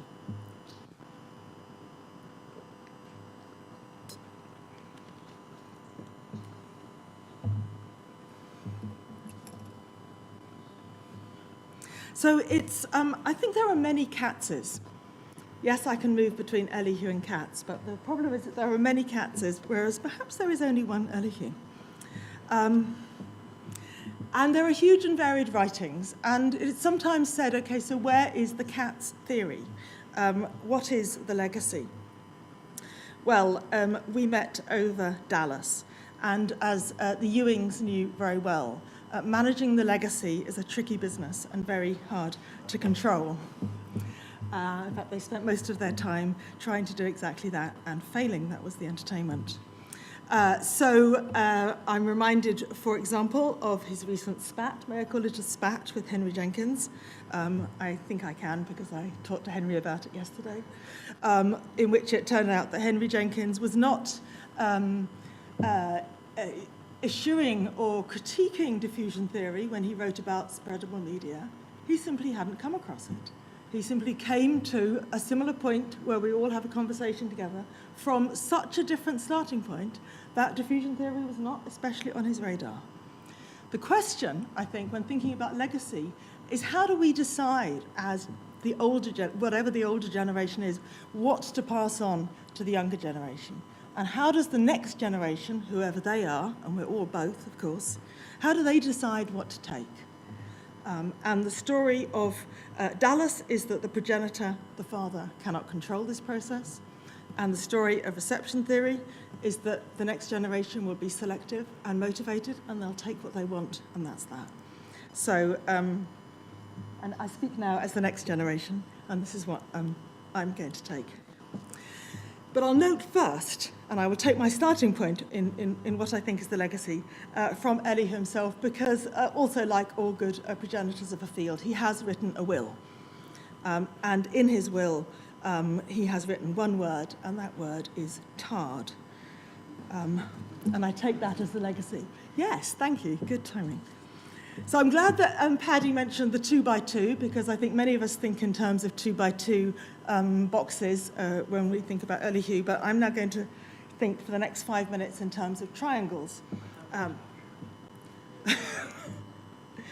Did the Hamantash win over the Latka? It may have done. Yes, okay, well, I haven't been invited to those debates. So this is how, I can't remember where this diagram first came, this triangle. Have you seen this triangle? You have to get up. And see the, I don't know. I think you drew it, or anyway, it's, I've often drawn it this way. Okay, back to commitment, what is his normative commitment? I think his normative commitment is the democracy, both writ small and writ large. And the elements of this triangle, of course, are the elements that I've been talking about so far, so no surprise there. The elements are talk, grounded in the life world, messy, everyday, often under the radar. Public opinion, which is, as it were, consequential thoughts, thoughts that are heard by power, thoughts that are recognized and enacted upon in their various Machiavellian ways by institutions. And the media, which in a sense we could see as a kind of scaled up talk and opinion. How do we think about talk in a way that could possibly have a global reach? And yet, of course, the media messes with talk and it messes with opinion, and therein lies some of the problems for democracy. So, as a true social psychologist, or originally a social psychologist, Elihu Katz has always favoured what I see as clear, testable, linear propositions. Many of you will recognise those. And the statistically minded among you will notice that if you were going to test this theory, there would be 6 possible paths. Has everyone got that? As you move around the triangle in different directions. And my suggestion is going to be to you that his legacy is to explore all of the 6 paths as it were, a critical friend to democracy. And I see his notion of the critical friend as his resolution of the administrative critical debate from Lazarsfeld that we have all debated and wrestled with over many decades. So, the way that I think a social psychologist would like to test his 6 paths is through the telling empirical case. And if I try to make some patterns, some meaning, some organization about all of his various books, then I think each of them, in a way, is a telling case that adds to this larger picture. So, hold on to your seats. This is trying to make a long story short, and a complex life simple. Path 1 goes from, did we get this right? From public opinion, through media, to talk. I think this is the path of uses and gratifications theory. People have opinions. They go to the media to get what they think they want from it. What do the people do to the media? And then they talk about what they find. Path 2 goes from public opinion through talk to the media. I think this is the export of meaning. People have their opinions, but they get together, they have to live together, they sit in the living room, they argue with each other. Where does that talk take them? There's the TV in front of them. They interpret the meaning of the TV according to and through that process of talk. Path 3 goes from the media to public opinion to talk. I see this as his strongest account of media power, as it were. It begins with the media, it frames public opinion, and yes, then people talk about what they see. We could see this as agenda setting. We could see this as his interest in the role of elections and media power.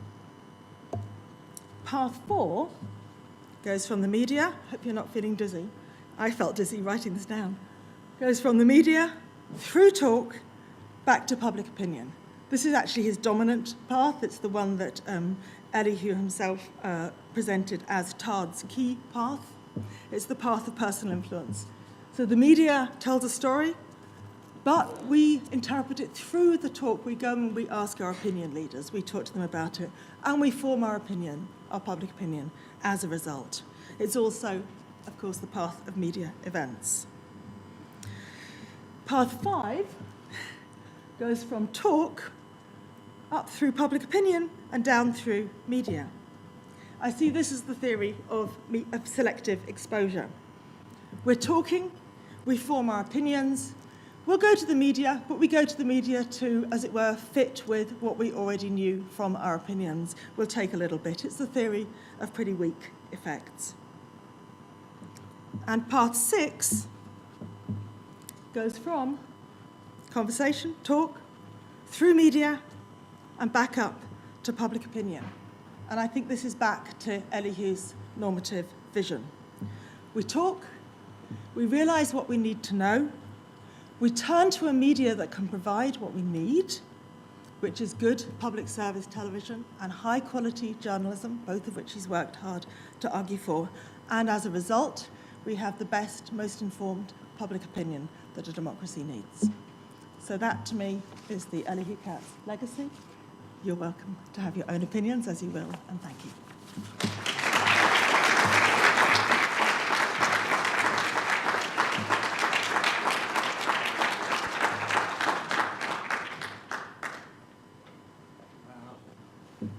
We're going to be moving the podium, and then we will have some time for question and answer. There are, I think, a couple of microphones since we're recording this. If you do have a question or comment.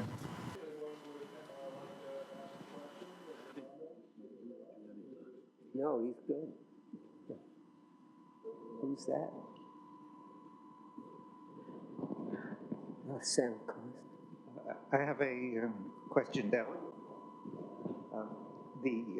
Standing before the massive productivity and the great diversity of the work, that each of the commentators was, in a way, struggling to classify, dimensionalize, categorize the various aspects of the work. And I was wondering about the old comment that we all write only one book, one article in our whole academic life. So I was wondering about what is that one article that is the underlying theme that we're to look at here. As we know, Paul Lazarsfeld was doing a great variety of things. He went to election studies, radio studies, whatever. But the underlying work of his was always the logic of social research. And that's reflected in his volume on the language of social research.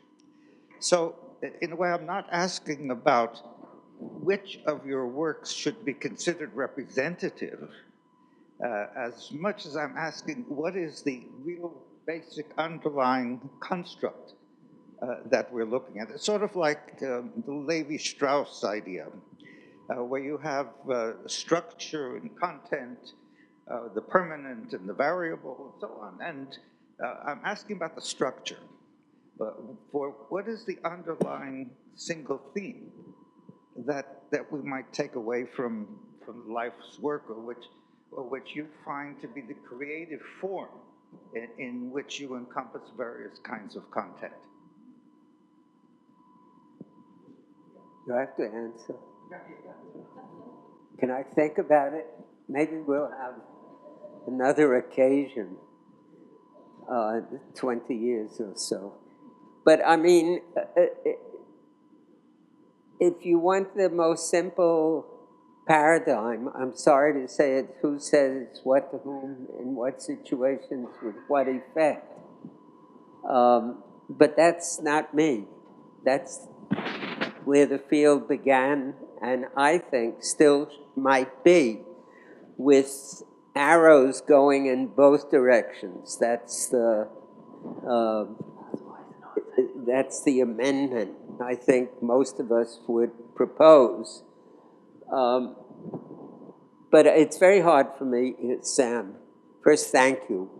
Professor Sam Klausner of the Department of Sociology at the University of Pennsylvania has asked a question which deserves an answer. And I have to think for a little while to think of, is there a representative piece of work? I can't think of one thing, but I'll tell you some things that are neglected in my summary of the work today, or the main thing that's affected, omitted. And that is, how do you define effect? That's really what interested me for most of part one, at least, of I think the whole thing, the whole career. And I didn't mention it once, I think, in this talk I gave, which is paradoxical. What I've spent a huge amount of time doing is trying to think about what the different traditions of research on communication mean by the concept of effect, ranging from the short-run effects, which we call persuasion.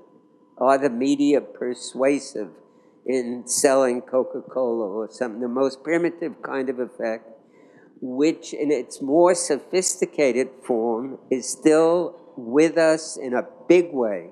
We still want to know what will get people to stop smoking.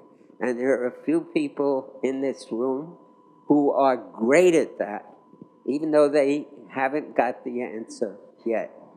But they're resolute, and it's interesting, and there's a lot of theory but ranging from that to the Frankfurt School, let's say, whose definition is effect, a definition of effect is that the role of the mass media is to resist change. The very opposite of what we normally think of as effect would be typical of the Frankfurt School's insistence that the media are here to reinforce the status quo and let the elite do its own thing without promoting radical change of any kind. I just give these as two contrasts. Or the technological theorists who would say that the effect of the media is not on what we think, or not even what not to think, which is the Frankfurt School, but how to think. That is, how does the media, and this would be a very fashionable effect nowadays, is how do the technologies of the media affect our brain's processing of that material? So these are hugely different. So if I had to say name an article, a paper in answer to Sam's question, I would say it's several versions of a paper I didn't even mention in this biography, and that is on conceptualizing media effects. And that's probably the thing maybe I should have talked about and didn't. And so somebody should psychoanalyze that. I don't know.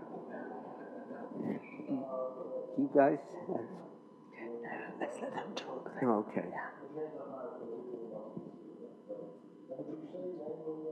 Oh, hi, yeah, I'm Bob Cuby from Rutgers. A couple comments and a question for Elihu. Sonia got me thinking when she said there are many Katzes.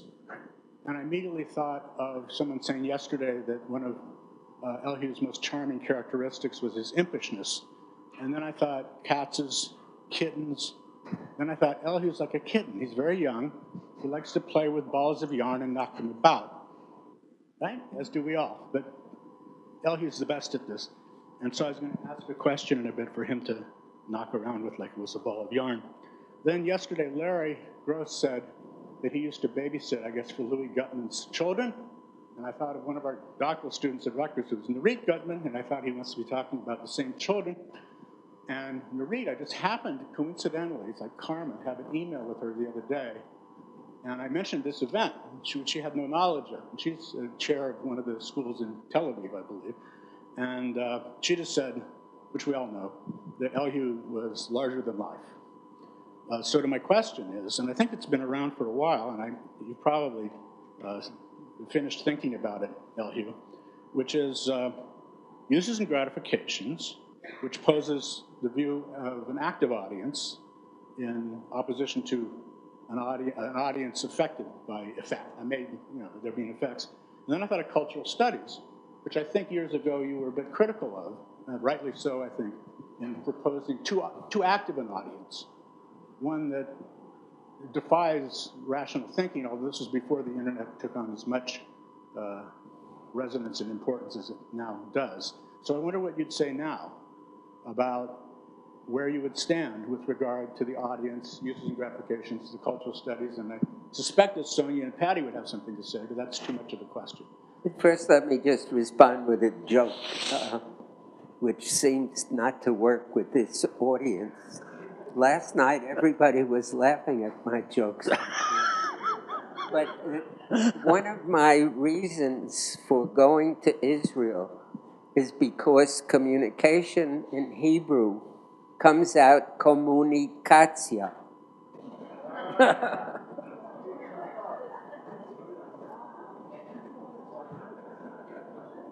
Okay, but nobody thinks. They're getting there eventually. What? I said they're getting it eventually. Yeah, well.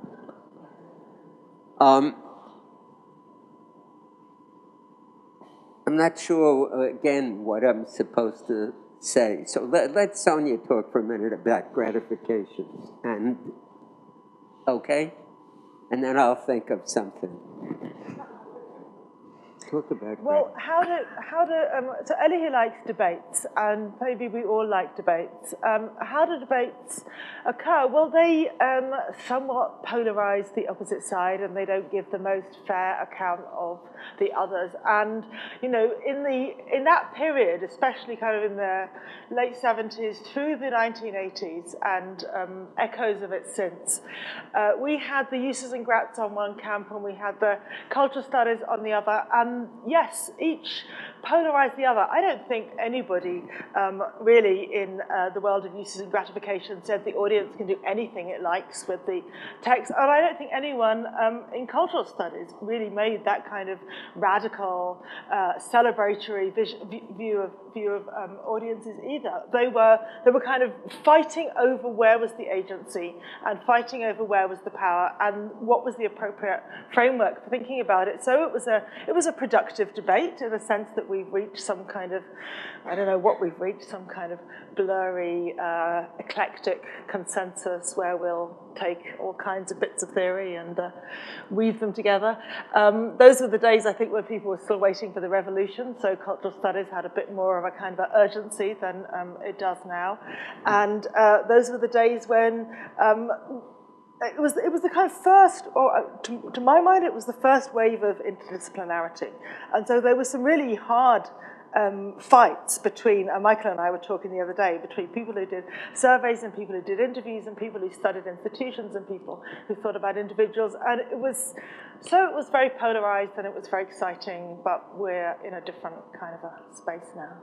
But you also have an idea about the difference between reception and uses Well, to my mind, uses and gratifications was agentic in relation to the audience up to the point of the text, the screen, what was on it, but it didn't really, it didn't see the media as policy make. It didn't open up the alternative kinds of meanings.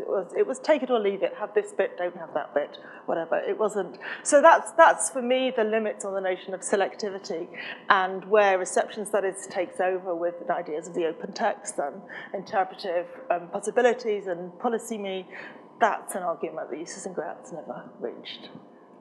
But it's a great question. I'm still resisting saying something trivial, so I have to think of something better than trivial. But the idea of the activity of the image of the active audience, or the image of participation, your question really, all these questions raise the ancient concern with, shall we just fall back to saying that the active audience, well, we don't really mean that they're active. We mean that thinking is an active process, and that's different from couch potatoes somehow, but that's totally trivial.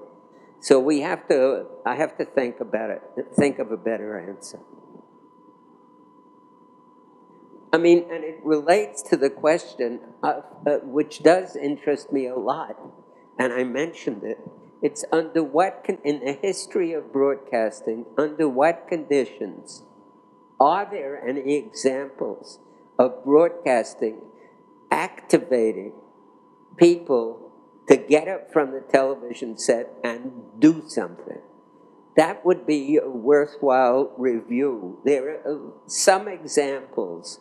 Sports events seem to get people to go outside and to jump into the fountain in Lisbon, Portugal, if the team wins against Barcelona. Or so. That's one sort of response, of a kind of active response, which we see very rarely. The question is, do the Eastern European revolutions or the Arab Spring relate to the media? And the answer is yes, but only in part, as several of us have tried. I mean, this is what Sonia is trying to. Where does it start? Where does it go? What's the move from feeling totally isolated as one does in normal television viewing, let's say, to the idea that you aren't alone, to the idea that, which is what small media is about. It tells you you're not alone.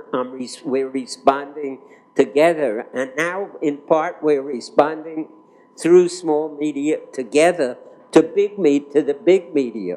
What do we think about the debate, the presidential debate? So that's a little bit of how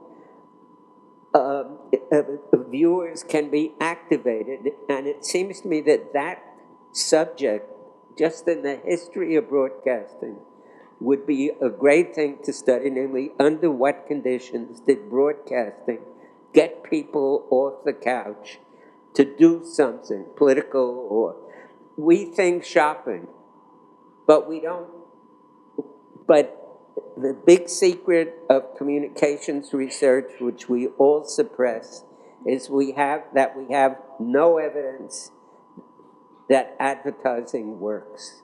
Michael Schutzen will tell us about that. We don't have evidence that advertising works.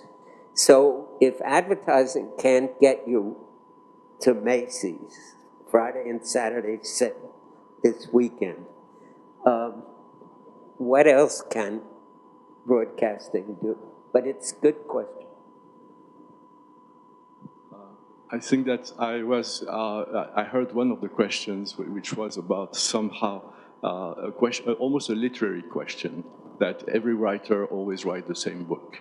And the question that was put to you in the Lévi-Straussian vocabulary had to do with what is the same book that you have kept writing under a number of aliases, this cat and that cat and the other cats. But And it is has there one? different endings. Same book, different Yes, opposite endings. and I think that I believe that I see one continuous thread throughout the different things that you have done, and it is the love and the interest for conversation. I think that it seems to me to go from beginning to end, and it is always there. And this sort of the conversation is both a pleasure, and it is more than a pleasure. And it is a sort of exploration of this subject. I mean, Proust had this fascination with certain moments of the past, and we could say that if I described you as a writer, I would stress this interest on conversation. Simultaneously, I'm interested in the very long list of no's that Sonia has been offering, that all the things that you have never been, and curiously, things that were contemporary to your writings. I think that you have never been a Marxist, and you have never been an anti-Marxist, and you have never been a postmodernist, and you have never been a post-colonialist, and you have never been a post-humanist, so that you have the impression that you are standing in the middle of a historical tempest, and all the winds blew by you without somehow touching you. And I think that this is, to me, extremely interesting, because if I look at the twin summaries offered of your work by our two friends, Paddy and Sonia, it strikes me that both finish in the same way by offering a schema. I think that Paddy offers a fourth table, and Sonia offers a very, elegantly, you have many paths, but only one triangle. And I think that, to me, this is extremely interesting because this leads to a certain notion which since I learned sociology by working with you, I came from another field. I learned sociology by working with you, and this has this sort of elegant purity. And I think that I'm very puzzled by this purity, which almost confines to a geometrical form of thinking. And it seems to me that the proof of this, or the relevance of this, is that very often your findings could be applied from one field to the other. Some people ask, how dare you speak of advertising in the same breath and with the same mouth that you spoke of political processes? And I think you did. And you did, I believe, because of this dimension. And I believe that this, to me, somehow, in a way, rehabilitates. I was always unimpressed by the notion that there's such a thing as communication. I believe that communication, at best, should be put in the plural. It is not a science, it is a combination of a number of discourses. And my pessimism concerning this discipline is somehow attenuated by the unity of the work that you offered, and that it could somehow move from field to field. And I think that, in a way, I believe that the way you construct communication seems to me corresponding to another number, a few small number of what I would call pure or geometric discourses that are contemporary to yours. I think that one is the order of interaction, as described by Erving Goffman, and the other is my own field, semiotics. I'm sorry, it is not a question, really. That's fine. No, but I would, you guys sort of talk. I would respond. First of all, I'm not sure where you're putting me. I'm in the middle of the storm, but it's all around me. Or you can say I'm getting on a plane in the other direction. Whenever anything goes wrong, I'm in the other place commuting. And I think there's something to that, that I'm not much of a fighter. But I do want to say something about disciplinarity. I believe that I don't know about the word discipline, but I think communications is a process that applies to a lot of fields. And so I go around the university, meaning generic university, around universities telling people you are doing communication, whether it's Bill Labov and Gillian Sankoff doing linguistics, or Sam Klausner studying the diffusion of Islam, or an anthropologist looking for Kon-Tiki, moving from one continent to another, or a folklorist, Dan Van Amos, who's looking at, or with other folklorists, how children's games, let's say, move across the world without benefit of the media. And so when you go around, people are doing, it's a process.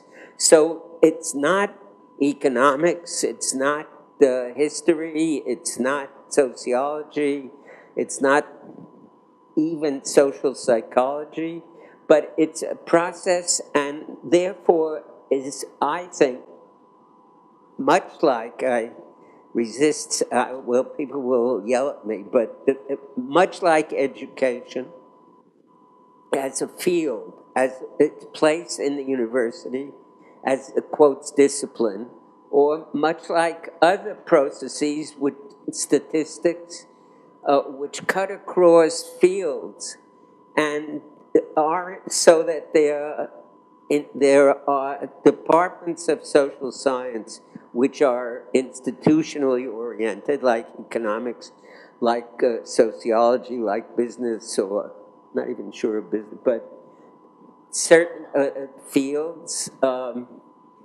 and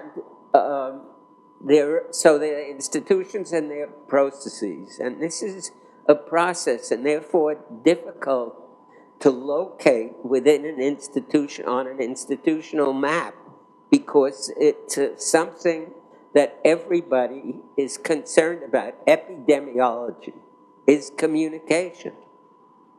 How did the measles spread? It's a real question.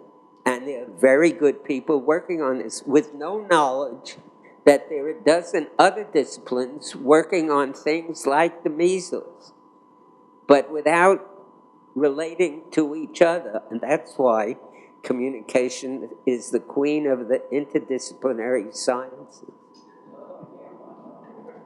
For the record, the last questioner was Daniel Dayan, who was in such a hurry to get to his comment that he forgot to introduce himself. My name's Russ Newman, and I have a nomination for my favorite title of a Katz paper.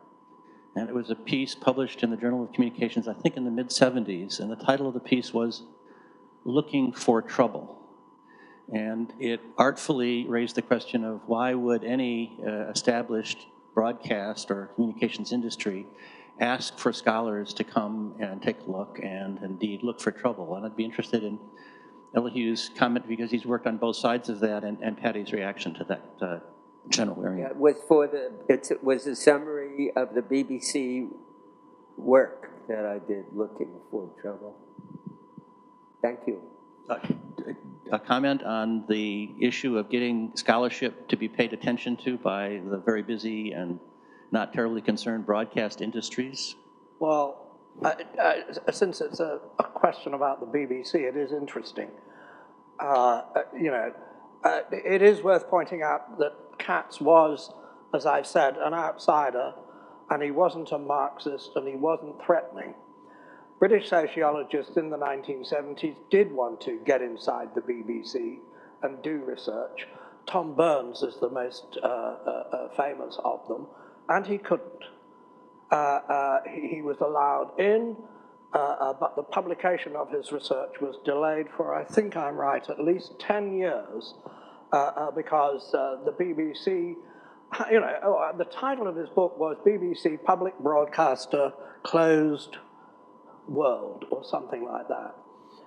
And it has taken a long time for the BBC, at least, and probably for other broadcasting institutions, to open up to academics and to the public. I just want to also add that it's not particular to the BBC. that all British institutions are pretty much like this. They like to sort of preserve it. Oxford colleges are notorious, you know, no visitors, please. And of course, notoriously, the House of Commons refused for a very long time to allow radio in, and for an even longer time it refused to allow television in. Can I just add to that? Because I think Russ was also asking something else, which was, as it were, not how do we get into those institutions in order to offer an independent or critical account of them, but also how do we get in order to work with them and advance their goals and indeed the public goals. I think the Academy is changing, and I think in some ways institutions are changing, and I think not always for brilliant reasons, but I think the rise, actually something that Philip Schlesinger has written about, the rise of all those kind of intermediaries like think tanks, which kind of mediate between us and them, has played a role in helping both sides see what kind of knowledge the others might have, to play a kind of bridge building role, if you like. And especially, and I even think that our government now, which has a very heavy-handed way of trying to make the Academy have some impact out there in the world, has also, in fact, helped in just making us think we don't just want to write for library shelves, we would also like to. That means doing the things that Elihu has always done. That means speaking in simpler sentences and getting to the point, and articulating our ideas in more straightforward ways and making recommendations. A lot of academics find it very hard to turn their research into recommendations. So I think things are changing, partly out of necessity and partly under a little coercion, but still getting closed institutions that have their own agendas and their own concerns and practices. Yes, they're going to see us as busybodies. So, Elihu has... he should tell us how what were the political difficulties once you were in? What were the things they didn't want you to say, or what were the ways you learned to phrase what you did want to say so that it could be said? What were the games you had to play? No. I have another paper called Getting In and Getting Out. Getting out is harder than getting in. That was in connection with our study of broadcasting in the Third World. Where you wanted to leave with stuff that was reported, was given to you with some degree of confidence implied, and how to do that. Again, you ask everybody's asking impossible questions. But, getting in, I have already said, is partly luck, and partly being unthreatening, which is not a recommendation, nothing to be proud of. And knowing how to not to write obscurely, but so that the client, so to speak, understands what you are saying and can evaluate it rather than to be off-put by it and so on. But that's... Go back to your metaphor of commuting, because it's commuting between two worlds, and one is the world of the academy and critical scholarship, and the other is the world of institutions which have tasks to do and a lot of restrictions, and often we commute between those two, and we can speak both languages and we take the knowledge across, and just when we think we're going native within the institution, you go back and your colleagues look appalled at what you're saying, and you kind of recalibrate, and then you do it the other way. So, I mean, Elihu also writes a lot about insider, outsider kind of positionings. I think that's important too. So we have time for one more question. Oh my, that's a big responsibility. I'm Carolyn Marvin, and I just want to say what a pleasure it is to be in this audience and listen to such wonderful and thoughtful presentations by the three of all of you, and thank you so much for that. And I wanted to return to an earlier point in the discussion, Ellie, because you talked about the difference between communication and action as a kind of elusive and continuously unresolved relationship. And Sonia gave us this very elegant Hamantash theory of the communication side of that equation with public opinion and media and talk. And I'm wondering if one of the big challenges of social media, Elihu, isn't exactly there, which is, can we even tell the difference anymore between in these previously neat categories, talk, public opinion, and media, so that they're all in each other's place at the same time?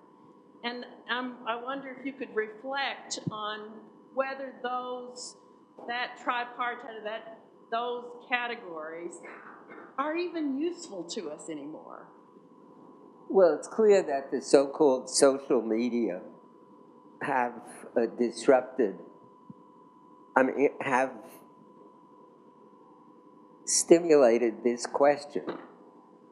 The social media are obviously means of interpersonal communication. As I understand it, I'm a real newcomer to social media. No tweets, I haven't even gotten that far. So yes, so if we say what's the difference between conversation and social media, we have to think hard about how does the technology affect conversation? And that's a question that began with the telephone, long before the so-called social media. And there's talk about, as you know, digital,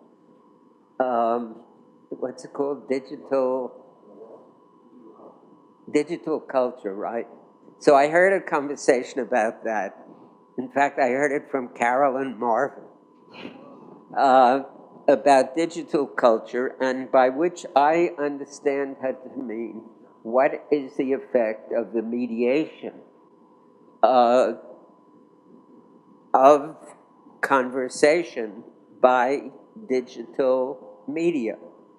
And so I produced my scheme comparing mass media and social media, which may be wrong, and it's clear that they work together. I'm not sure they're the same, but the social media, I repeat, empower. But it empowers paradoxically.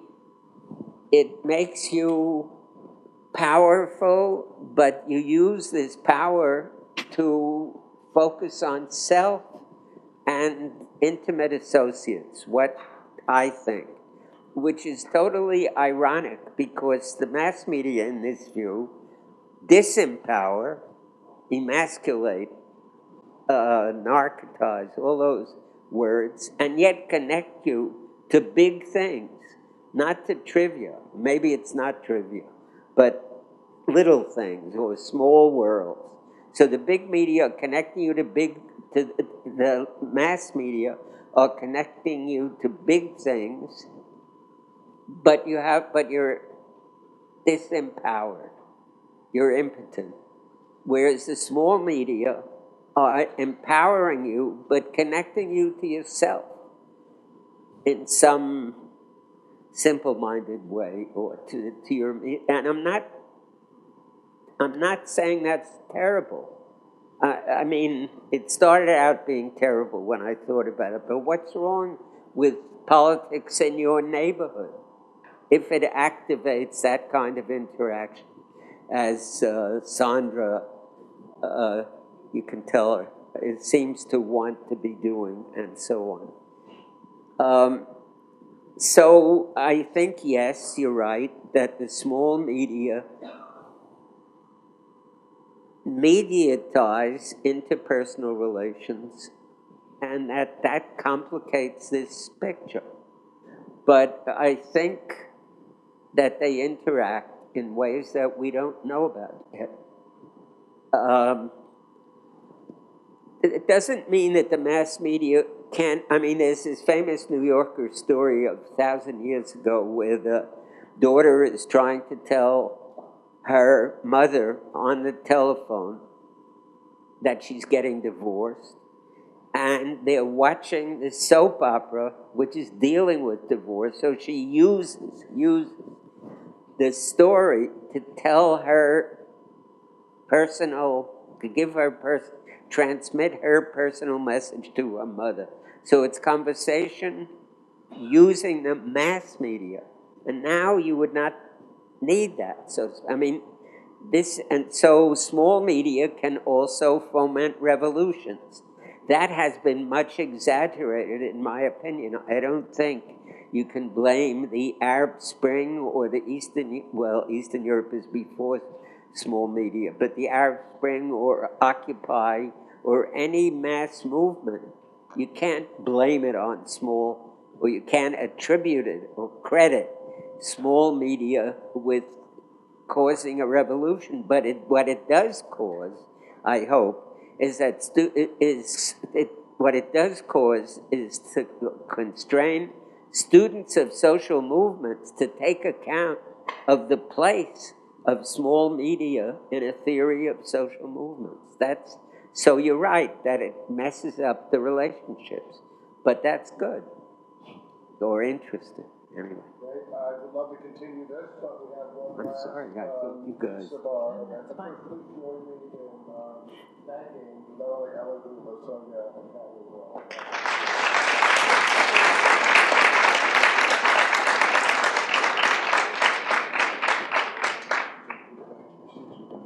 All right, okay. I forgot about this.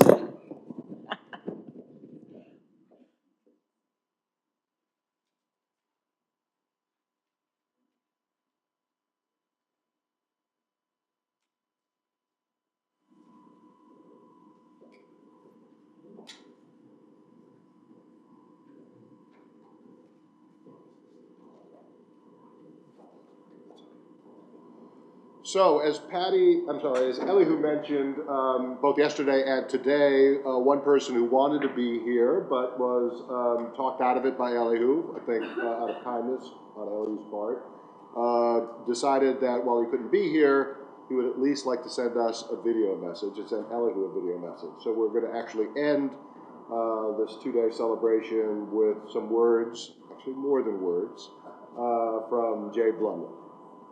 So if we could show the video.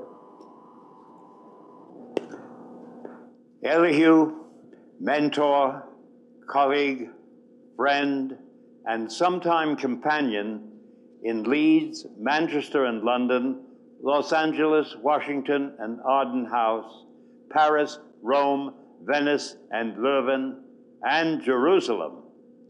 I told Deborah Williams last week that I wanted very much to add, in 3 short and sweet terms, my tribute to the many other well-deserved tributes that you will be receiving today. Since then, I've thought of a 4th point. But the first is how, amongst the many outstanding scholars with whom I have collaborated since my entry to the field in 1963, you, Elihu, have been by far and away the greatest source of influence on my thought and development. The second is that among the 7 scholars who have been annually invited to deliver a so-called J. Blumler lecture at Leeds University, you alone inquired when accepting, said yes, but what should we discuss together the next morning?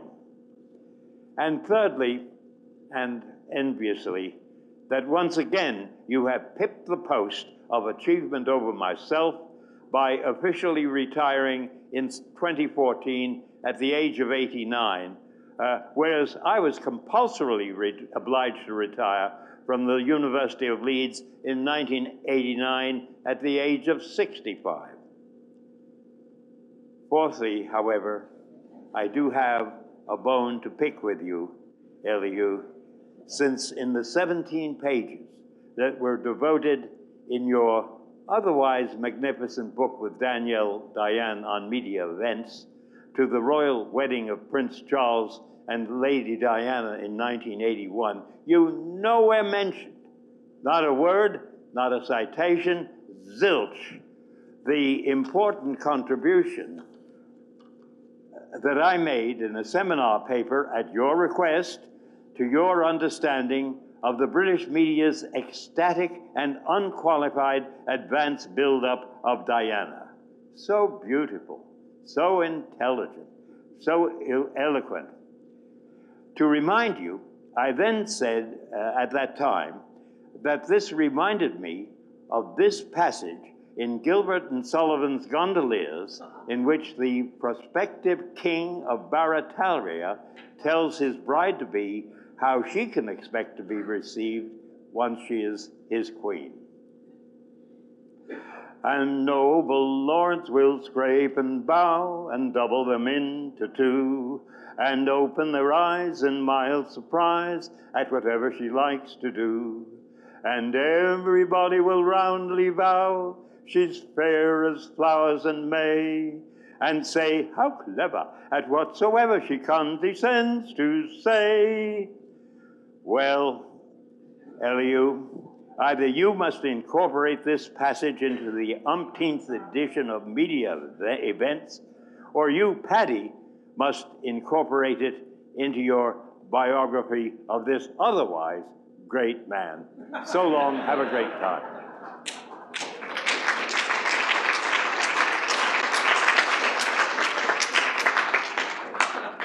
We are finished. Please enjoy yourselves much of the time that you have here. And continue to send your congratulations to Elihu, which you can also do online. You can see the online site for putting in your memory thoughts of Elihu, and also take some time to look at the Elihu Katz.